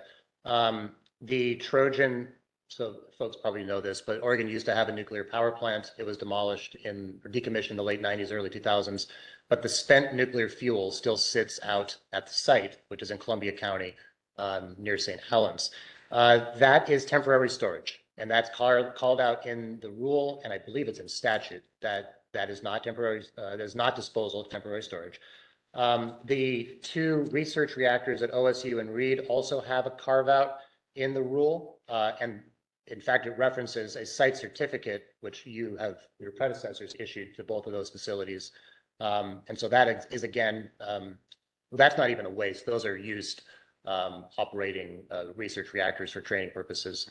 And then I'll jump in for the medical isotopes. Medical, The second bullet that we're adding to fix the 7-day rule is that if a facility has a license with the Radiation Protective Services and Oregon Health Authority, which all medical centers have licenses, and certain like foundries use what's zircon sands, and those are considered naturally occurring radioactive materials. So they also have a special license from RPS. If those facilities have a license with RPS that is up to date and accumulate waste over time and then do an annual disposal, we would allow them, those specific licensed entities, to have a full year to dispose of that waste. So that would be if a medical isotope needs to be dispositioned and has expired, or needs to be disposed of out of state, they would have, that extra leeway because that material is specifically covered under a state license. Thank you. Next slide. So we also, there was a large sort of jumble of specific exemptions in the current rules. We tried to sort of reorganize them a little bit because the regulated community had voiced some concerns with the understandability of the rule set as it was written. So we tried to make it a little more intuitive, there are 2 tables that are referenced in the rule set. And for instance, the first reference to the tables, table 2 was referenced before table 1. So just reorganizing stuff so it flows as you would normally write something. We did add a couple or 3 new or propose new exemptions. I'm going to do the first bullet last. I'll start at the bottom, I guess. So one, our Department of Environmental Quality colleagues suggested that there's an exemption for medical isotopes in a human cadaver that's being disposed or buried, as long as they were legally administered. DEQ colleagues said, hey, what about veterinary medicine? There's more increasing number of isotopic doses given to pets and livestock. So we added animal cadaver to that exemption. The one in the middle is something that our landfill, our waste disposal and recycling member of the RAC it's increasingly common for a metabolized medical isotope in a diaper to set off a portal alarm in a residential trash load. As it stands right now, the procedure for when that happens is to pull the trash truck aside, dump it out, and have staff go through the trash with a radiation detector and isolate the bag that has the diaper in it for 90 days before it's disposed, because medical isotopes tend to degrade very rapidly.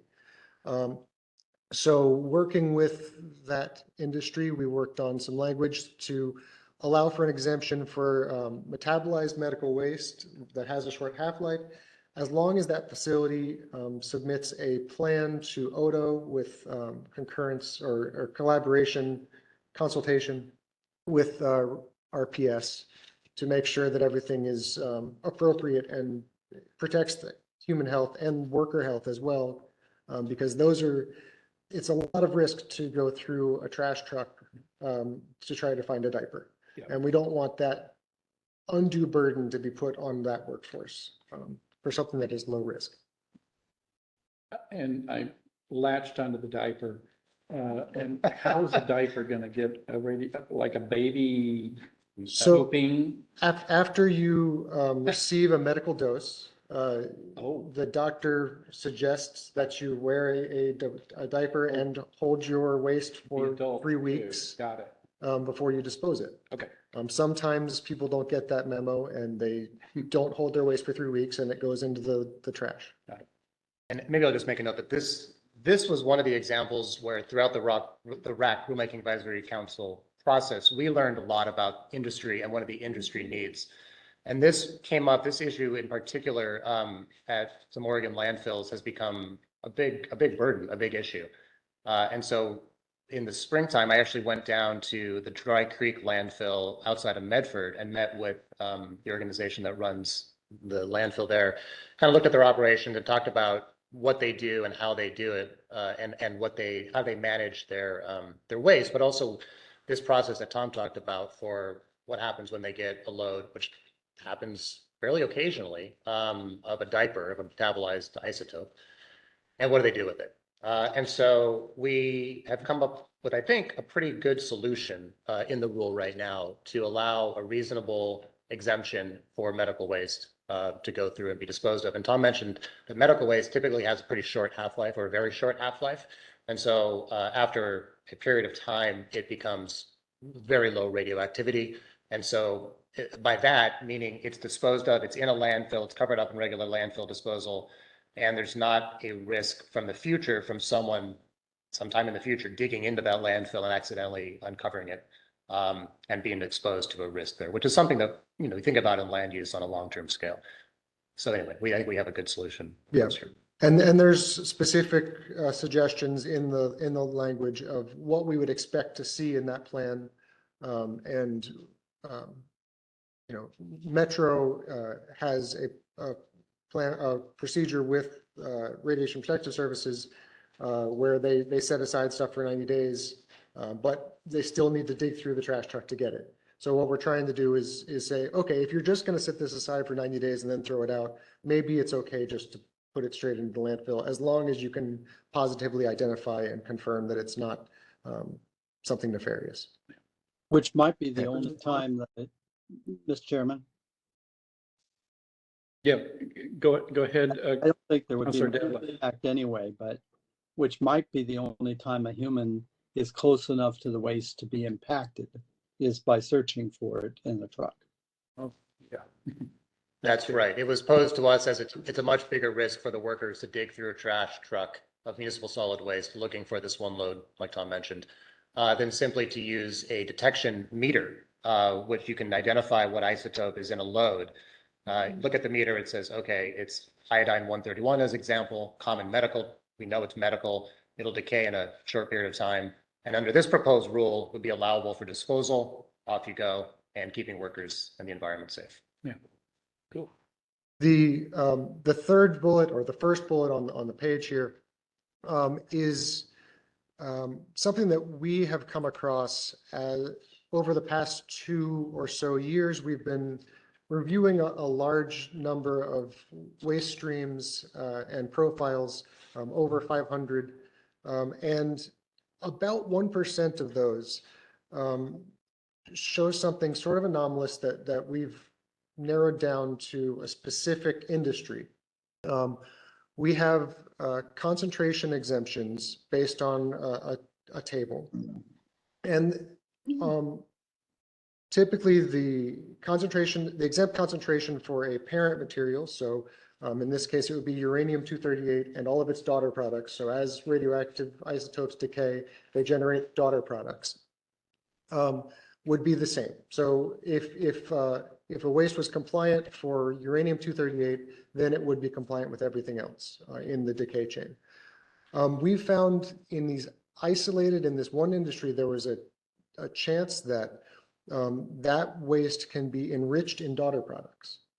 So it's, and this is, I don't want to go too far into the weeds, but as uranium decays, it goes through radium and then radon. And then radon's a gas, so you wouldn't expect this, but when radon decays, it turns into lead. So if you have some large radon pool and it's stagnant and it sits for long enough, it can actually decay out lead-210. So, and that it sort of falls out of the air and changes from gas to solid, and it's magic. I'm not a chemist, or it's, so we found these, about 1% of the profiles we were seeing was enriched in lead-210, and we sort of isolated it all to wastes that are associated with petroleum refining, transport, and generation. Lead-210 is not on our exempt tables, and it is not a direct dose risk.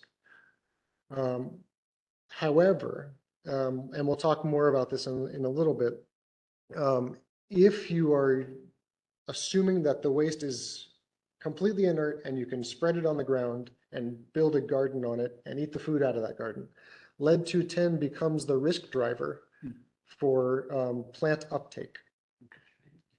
So we wanted to make sure that there wasn't a way for a potential risk driver to have a loophole when it's out of equilibrium. And I think we'll get to this in the next slide, but this was the one proposed language that did not have complete RAC agreement. So we'll talk a little bit about that. Next slide. I had one quick question before you. Sorry. The way the uranium-238 gets into the petroleum, for the refining process would be because it's being extracted out of the ground, the drilling of oil. Right. Naturally occurring. Yeah. It comes out of the ground. So that's how it gets there to begin with, and then when they process it, then they've got it. Right. Okay. Just a quick question. This is Councillor Beyer. The extent of these kind of businesses in Oregon, I just have no clue if we're talking about 5 or 20 statewide or localized. So that's a great question. Thank you. The number of naturally occurring radioactive material licenses that Radiation Protection Services has open, I want to say, is less than 24. The material that we're seeing that is this petroleum refining waste and storage and transport waste is coming from out of state, being disposed at in-state landfills. So we typically provide a courtesy service to the landfills. If they have a questionable waste stream, we'll look at it and give a unofficial, this doesn't pose giant red flags for us. So we've been reviewing those profiles on that. Yeah, maybe it's important to note that the waste industry in the state is connected across the whole West. and really perhaps even Hawaii or other places. Much like our energy industry is connected, from generating sources and transmission lines across the West, so is the waste industry. We mentioned at the beginning that the radioactive waste landfills in the region are in Washington and in Idaho. Well, Oregon is a part of what's called the Northwest Interstate Compact on radioactive waste. And so we're a party to, for our needs, state needs, shall we say, to dispose of radioactive waste at those licensed landfills that are not in our state. Similarly, Oregon hosts the hazardous waste landfill for the region. It's called the Chemical Waste Management Facility of the Northwest. It's in Gillum County, owned and operated by Waste Management. And it's an important facility for the region's for hazardous waste needs, not radioactive waste, but hazardous waste. So there's sort of this, we also have landfills. The one I mentioned in Dry Creek in Medford area is the regional landfill for Northern California, as well as Southern Oregon. So we're really part of this whole network across the region. And so we don't have petroleum refining in our state, but we're part of the network where perhaps the disposal is safely done in our state. We certainly use petroleum products. And so there's perhaps this, I don't know, allocation maybe of resources across the region, if I can put it that way. And maybe just one more, like that was from sort of the macro scale down to the science break. Tom mentioned lead-210 and how it can be of risk to humans. This goes back to sort of the statutory direction for defining material that does not pose a significant risk to public health and safety to humans. I think is sort of the phrasing. There's multiple ways that radiation can affect a person. I mean, it goes without saying. Tom mentioned radon gas, so you would breathe that in. People know about radon gas from your basements. Oftentimes, you have to vent if you have a problem there. Lead, Tom mentioned, can be uptake by plants, if that's concerned. And then, of course, there's sort of what you might typically think of as radiation exposure just from direct gamma radiation or other types of radiation exposure from close contact to that source of radiation. So it's multiple ways you can be exposed. I didn't mention leaching into water, which also happens as well from some materials. All those types of pathways are covered in your existing rules. And so we're sort of getting to another part of this presentation that Tom, sorry, I'm talking over here. Just part of good context for knowing sort of how the exposure can occur and how your rules currently and in the future, we think, maintain protection for the public and the environment in compliance with our statute. Right. Thanks, Max. Yeah. Thank you. So in addition to the proposed language, we're also making some administrative updates on our side of the House to make the rule set easier to understand and comply with from the regulated industry. So I mentioned the concentration limits in the tables that are included in the rule set. We decided not to edit the tables themselves because it would be a very challenging technical undertaking, and the standards are still appropriate. However, the tables as they live now are non-searchable PDFs and really hard to use. They're in the units that you'll see are microcuries per gram for solids, which at the time was the standard that was reported. The current industry standard is picocuries per gram of solid. So there's a conversion factor, and there's no way you can't copy the number into Excel and change it. And so what we worked with the Odo IT team to do is develop the same tables, but more a tool for how to just a better graphic user interface for them. And they still reference the same PDF, and the PDF is law, but the other table is just easier to use. So I sent our draft version of this. This is the first public viewing of this product. So very exciting.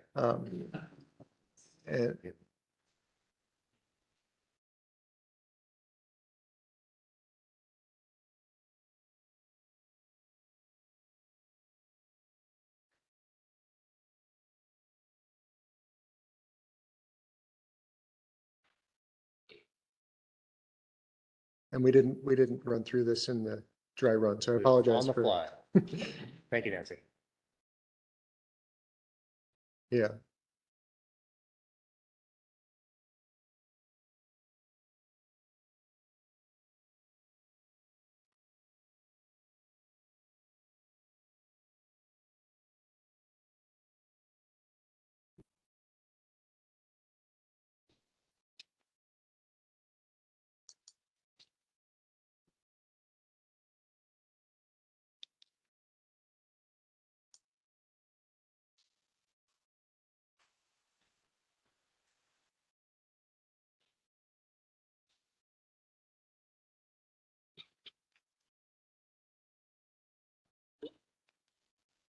Have we lost audio? No, we're working on getting the new, there we go. Ah. So now we have this graphical user interface. And Nancy, if I could put you on the spot, if you go to Element, The left side there. left side there's in the table, you can filter under, if you click on all, you can filter by element. And you can filter by atomic number, by chemical symbol, by isotope, and by concentration. This first table combines tables 1 and 2, so it's the concentration exemptions and the quantity exemptions. And then when there is an exemption that's in text only and wasn't on the original tables, we've added those to this table and included the appropriate citation to the text of the rule where that exemption is listed. So it's a one-stop shop for the regulated community to be able to say, I have this lab result, it's in these units, you can actually change the units under the concentration, and it still links to all of the raw data that was in the original tables. So this is going to be something we build out further so they can actually enter in lab results for multiple compounds and have like a red light, green light screening tool. Mr. Vice Chair, I have a question. Secretary Cornett? So the rule will still have the PDF table. That doesn't change. And within the rule, you're not going to make reference to this because this is going to be existing on a website. So I just want to make sure that the council is sort of tracking how this is going to work. This is not proposed as the rule language. There's going to be no reference to this in the rules. So there will be necessarily an outreach and education component to make sure that industry and people are aware of what looks like a very great and useful tool, but still it would exist not within the rules, outside of it. Yeah. Is that? That was the idea. Yeah, Yeah. to make a tool that was user-friendly without having to actually change the rule itself. It should just be on our web or on the Yeah, department's on the website. website, yeah. Okay. One thing we consistently heard going into the rulemaking was that the regulated community was very frustrated with the how to understand whether or not their waste was radioactive. So we wanted to, both in the text and in how we interact with that community, make it as clear as possible. Nice work. Okay, if we can go back to the slide deck. Thank you for technology on the fly.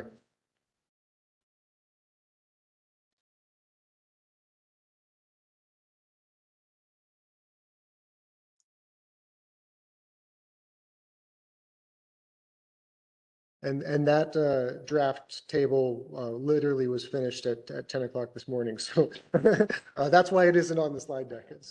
All right, next slide. So we attached, as Max said, our comments response records for all of the written comments we received from RAC members. Most of the RAC agreed on the vast majority of the rules that we proposed. The only one that we've gotten significant disagreement from one RAC member was on the lead 210 rule.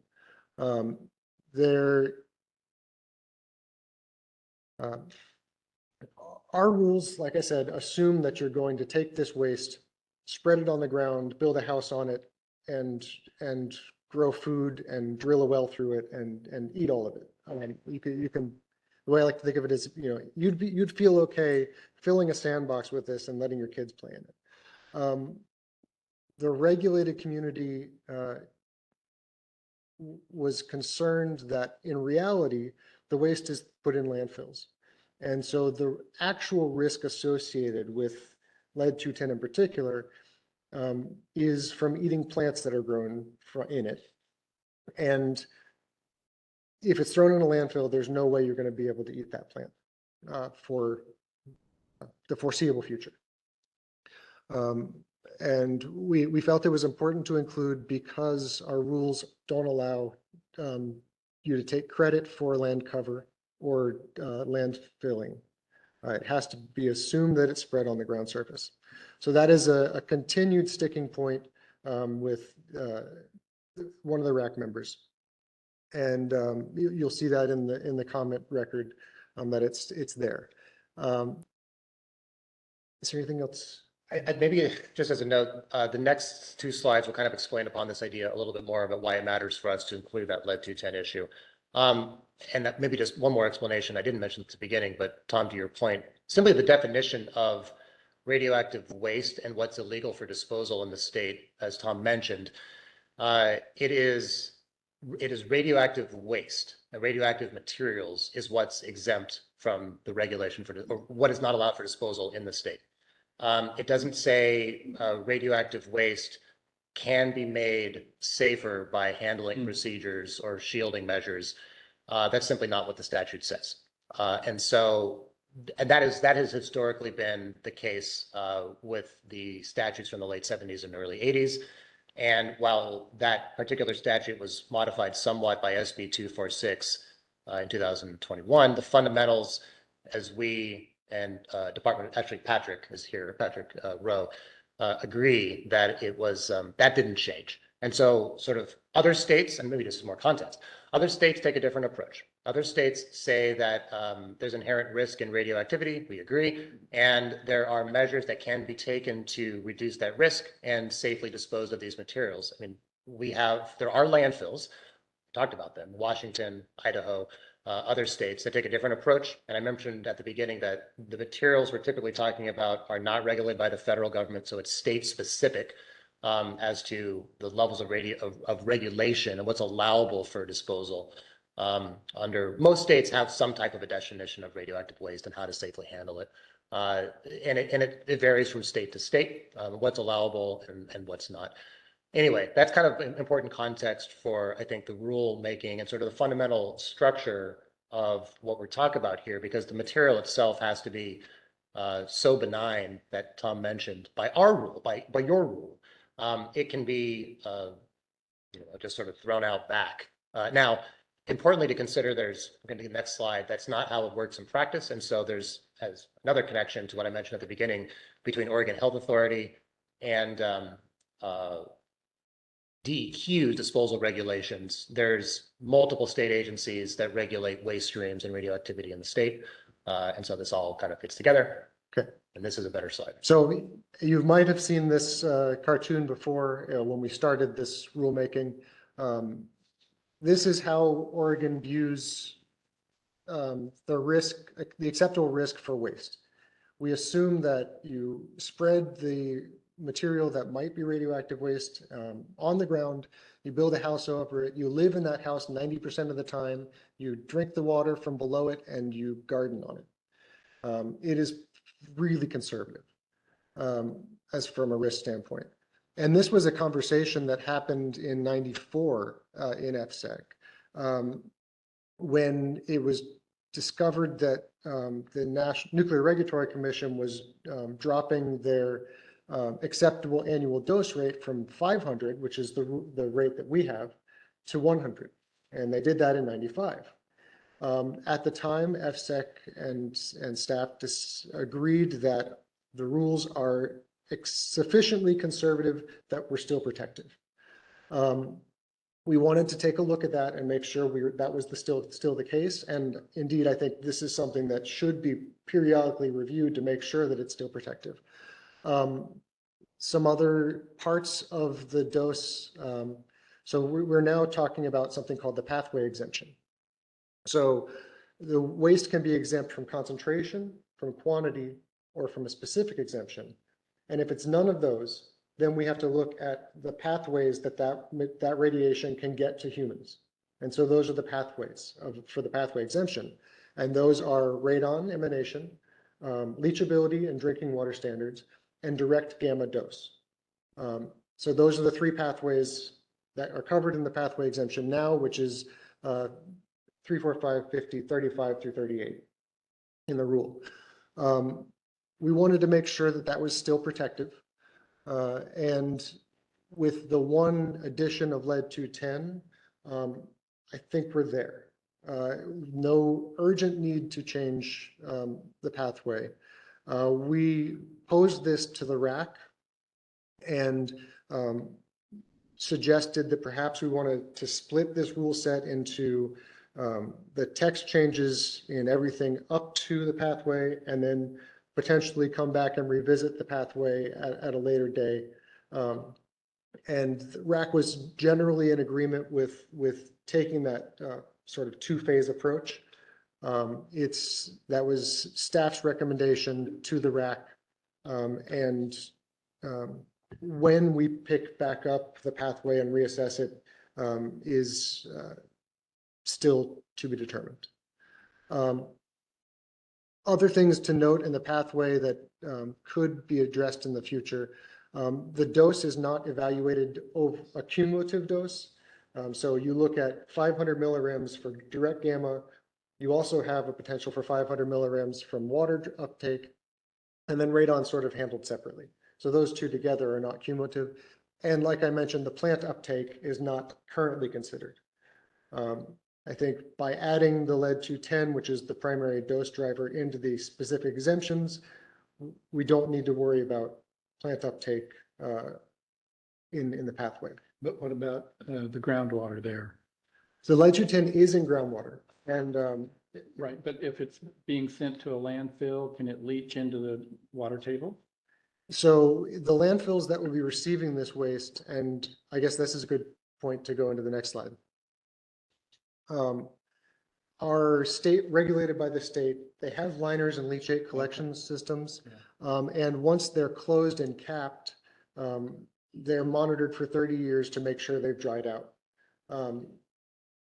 However, we still do have a requirement that waste that is undergoing a pathway evaluation have leachability testing and make sure that even if it wasn't in a landfill, rainwater running through that wouldn't result in an unacceptable dose to someone drinking it. Not that you would ever want to drink the leachate from a landfill. And that's sort of the reason that we feel that we're not in an urgent timeline for updating the pathway, is because this all fits into a state framework with the other agencies that are regulating this waste and the material before it's a waste. The industries that use naturally occurring radioactive materials are under a license by Oregon Health Authority. That license requires that the material go into a landfill. They can't land spread it legally. And waste that, all industrial waste that's generated in the state has to go to a landfill and DEQ rules. So that cuts off that piece. And then landfills post-closure are protected from someone building a house and gardening on it, from land use restrictions and municipal rules. And so in this context, the current pathway is sufficiently protective and conservative, even though it doesn't, the 500 millirem dose limit doesn't quite match up with unrestricted use. It's sufficiently conservative in our opinion. Can you talk about the Brazilian nut example? This is where it kind of connects. I mentioned that if you eat 1 or 2 Brazil nuts a day for a year, you have, it's a 27 millirem dose.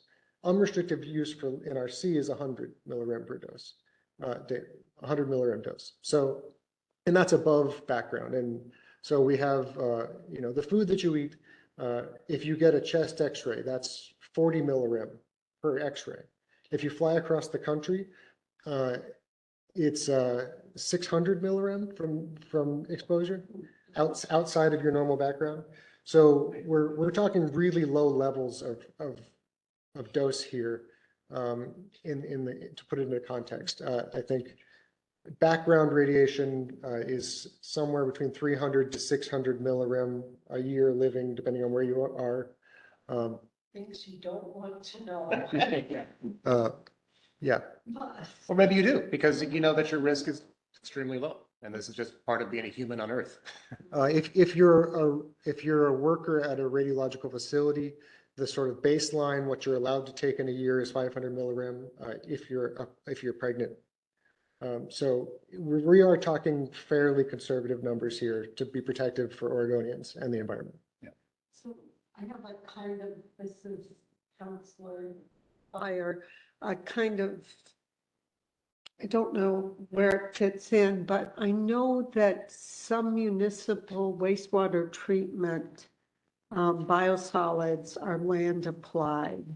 And I'm assuming DEQ sort of looks at whether or not there are any kind of radioactive materials in that waste supply. That's the only land application I can think of. That is indeed one thing that we are continuing to look at. DEQ does not look for radionuclides. They leave that to us. So we are working with them to make sure that in all of their landfill licenses, they reference this rule. So there's no question that this is something that landfills have to apply with. We have recently had a portal alarm from biosolids where there was iodine 131 in a sewage sludge truck, and they had to figure out what to do with it and where it came from. And best guess is that it came from someone who had treatment, who exuded that treatment. So that does happen, and it's predominantly the radioactive medical isotopes, which have that shorter half-life. So if it's land spread, it's low risk for low amount of time. I'm curious. We did evaluate wastewater grit, so like sands and silts from wastewater treatment plants, and those have consistently been below our concentration limits. Councilor Condon? Thank you, Cindy Condon, for the record. Just curious, when I read the liner prevents delays migration to water, the delay, is the liner an approved, so you know what the delay? So it's a great question. I like to think of landfills as time release capsules. Eventually, they're going to fail. What you're trying to do is make sure that for as long as you possibly can, you ensure that the waste is dry and water moves waste. So you want to make sure water doesn't get in from the top so the cap can't fail. And then once it gets there, it becomes sort of a pool. And a pool is more likely to fail than dry dirt, obviously. So I think the typical liner design life is 100 years or so.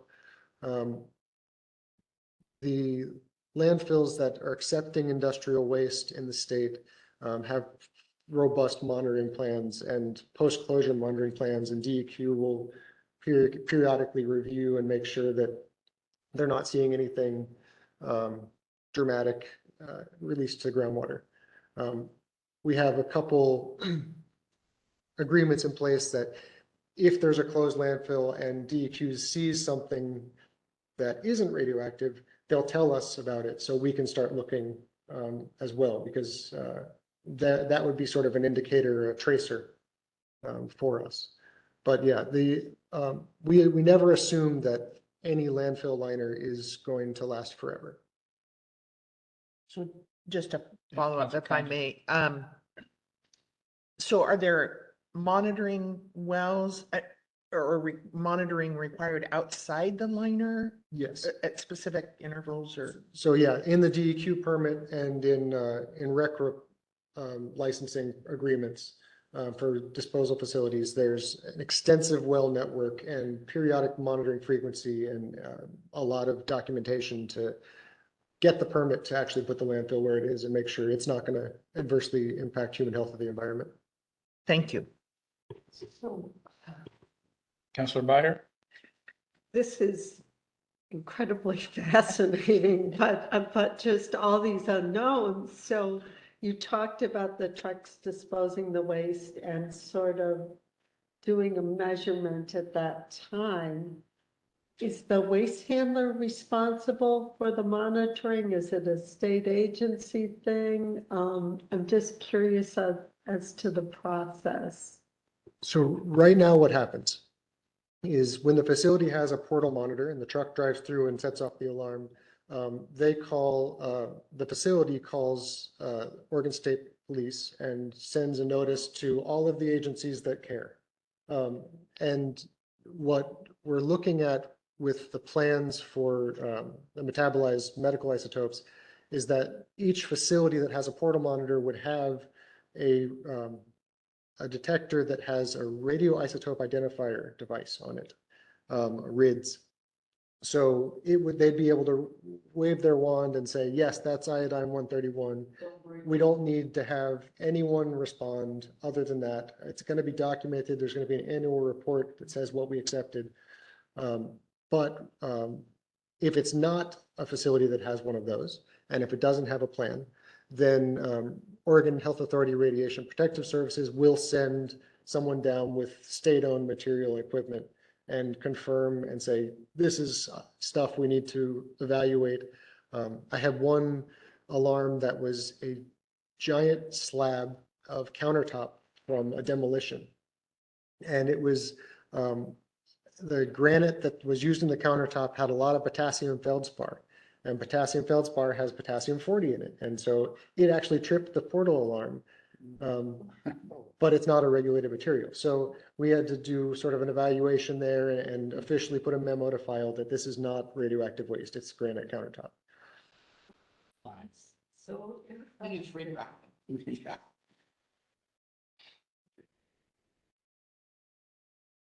Thomas, no more red. No, it's okay. It's all part of, it's interesting. Yeah. Okay. And I think with that, that's the end of my part, and I will pass to Tom Jackman. Next is Tom Kinnefucker. Right, next steps. Here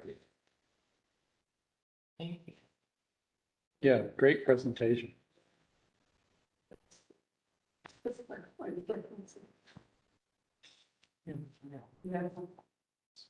Just one thing I wanted to add in relation to what was said earlier about the chart is that I'm going to be looking into the possibility of adding a link to that to the OARD submission. So I'll look into that. So just to help with the education portion of that, it would not constitute a rule per se. Just you can kind of stick FYIs in the rules potentially. Okay, so next steps for this rulemaking is we have submitted to you a draft notice of proposed rulemaking as attachment 1, and we are now requesting formally that we be allowed to file that with the Secretary of State, and which would then open up the public comment period on the proposed rules. In addition to that, we need to schedule a public hearing date, and we have multiple options, and we put it to the council to make a determination on which option you would like. There are different considerations here.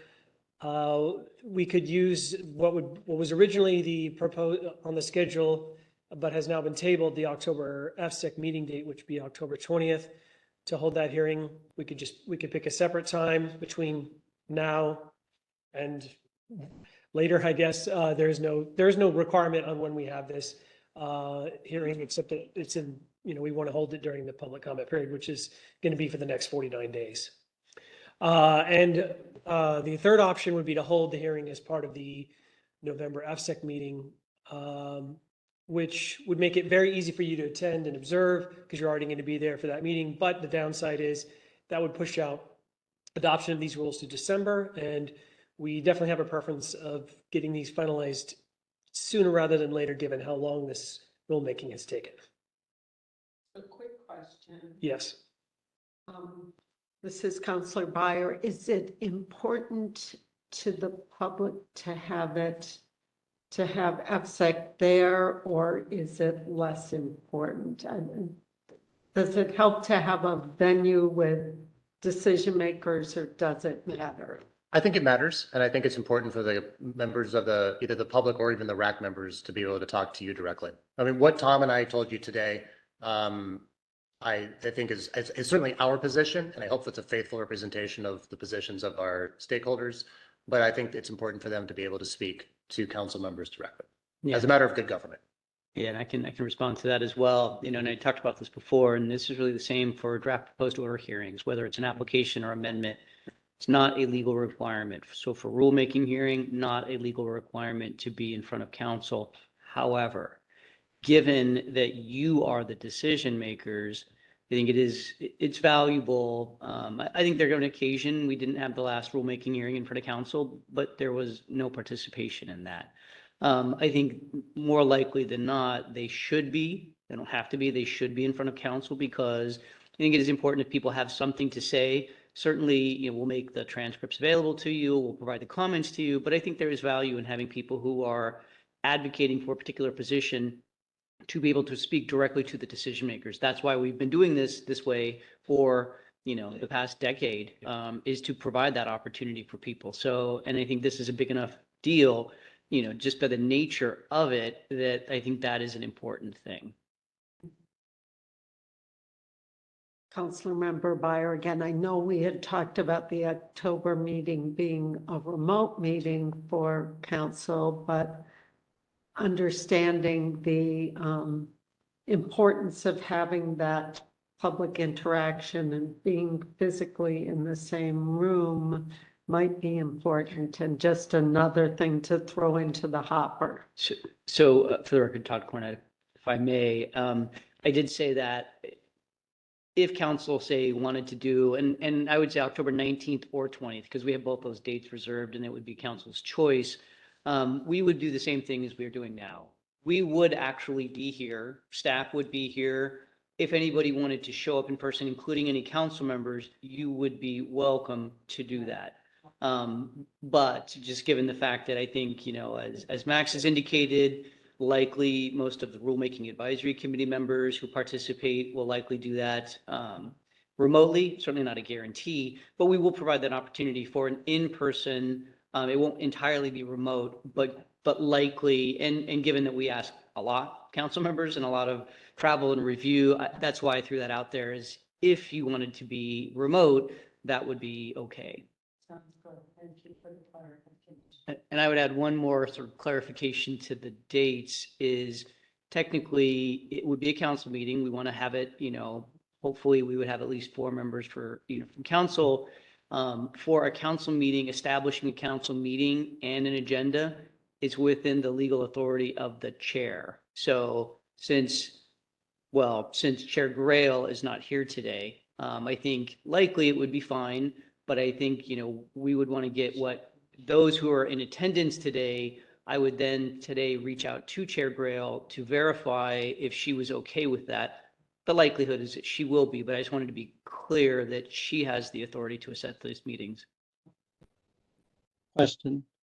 Yes, Condon.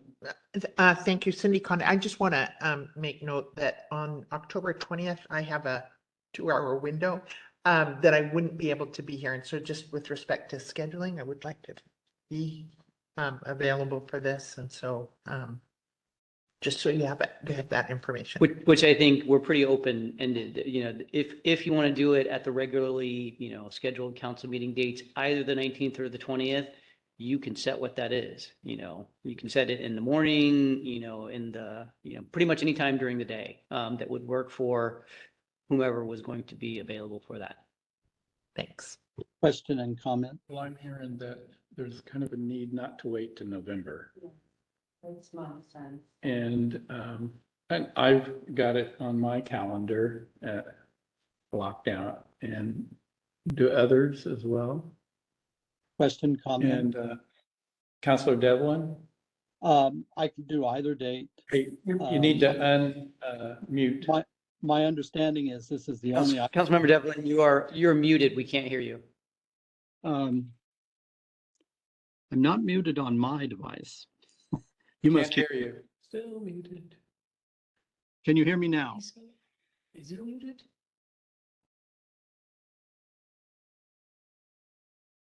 I'm not muted on my device. Yeah, you're still muted on our end. Maybe you should type. Oh, huh. So can you check and see on your end? So thank you, Chris. I just got a text or a message from Christopher Clark saying he can hear him. Unfortunately, we can't. That's kind of Huh. weird. I mean, my device is, well, you can't hear me anyway, but is indicating that I'm not. Maybe we have one moment. Tom Cecilia had a clarification for the record on the cross-country flight exposure. Yes, I misspoke. It's 6 milligrams. Oh. Yeah, there you go. Thank you, Tom. Nevertheless, it's solar radiation you're exposed. Yeah.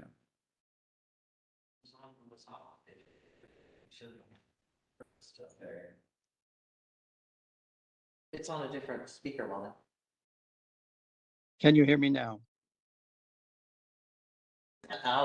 Did you shut it off? Oh. Oh, okay. Yeah, Councilmember Devlin, we can hear you now. Okay. All I was going there to we say, that my understanding is that our October meeting is limited to this hearing. And Yes. two, that I can be available on either date at any time on those dates. Great, thank Okay. you. Well, it sounds like,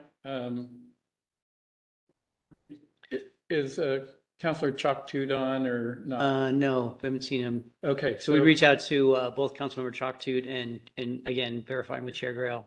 And Grill, yeah. But it sounds like we've got Counselor Truitt, no, maybe, don't know. Well, it sounds like we've got. So I guess the question is date, 19th or the 20th? I'm open, either date, For me, it'd have to be the 19th. okay? 19th preferable, but Okay. as long as we. Let's shoot for that. So 19th, any preference on time? I don't know. I'm gonna look to you guys. Do we gonna do it like mid-morning, say 10 o'clock? Or, early afternoon? Early afternoon is better for me. Say Early 1 afternoon. o'clock? 1 o'clock? 10 o'clock or So then- early afternoon. Sorry, Councilmember Devlin, you said 10 o'clock or earlier? Or no, 10 o'clock or early afternoon. Okay, Yeah. Not so easy for me to get to Salem by 8:30 in the morning. Yeah. sure. Sure, how about then 1 o'clock on the 19th? That's what I will propose to Chair Grail. I'm sure she'll probably respond to me today. If there's anything outside of that, I'll reach out to council members. So I think that'll still allow you, if that's your choice today, is to vote to send the notice of proposed rulemaking, to initiate the rulemaking with the Secretary of State, with that date and time and location being here, subject to confirmation by Chair Grail. Yeah. That sounds like a motion.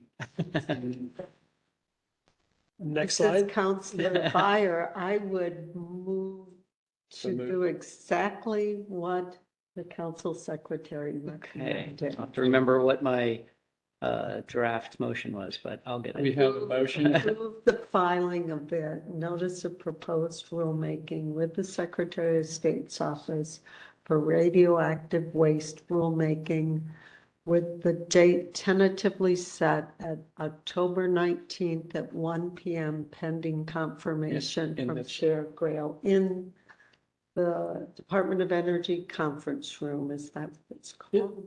How long will your written comment period be? Is that a choice of the council, No, or is it set? yeah, it has to be at least 21 days.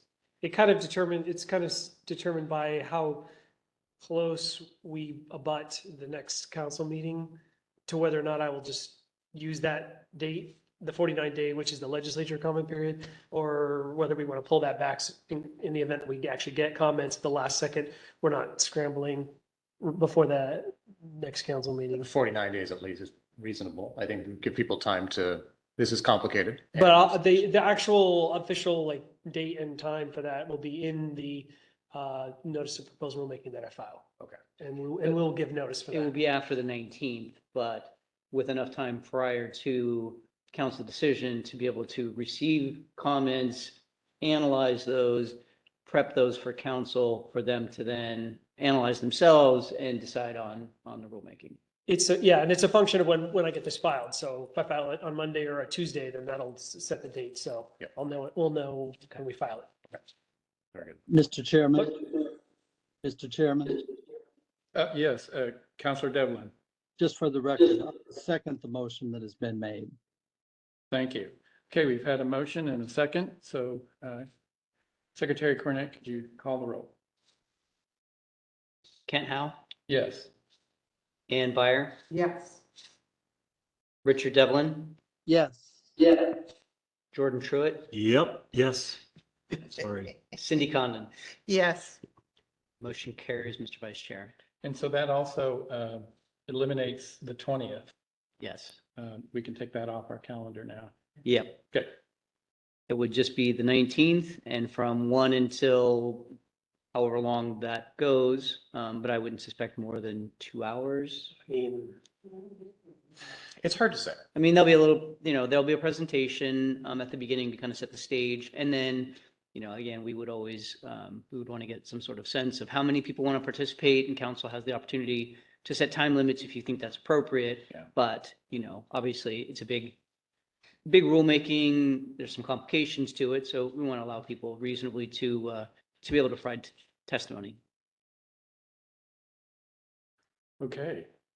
Well, thank you, guys. That was a great presentation, and looks like we're moving forward. Thank you for having us. Tom, Matt, thank you. Yeah, thanks. Yeah.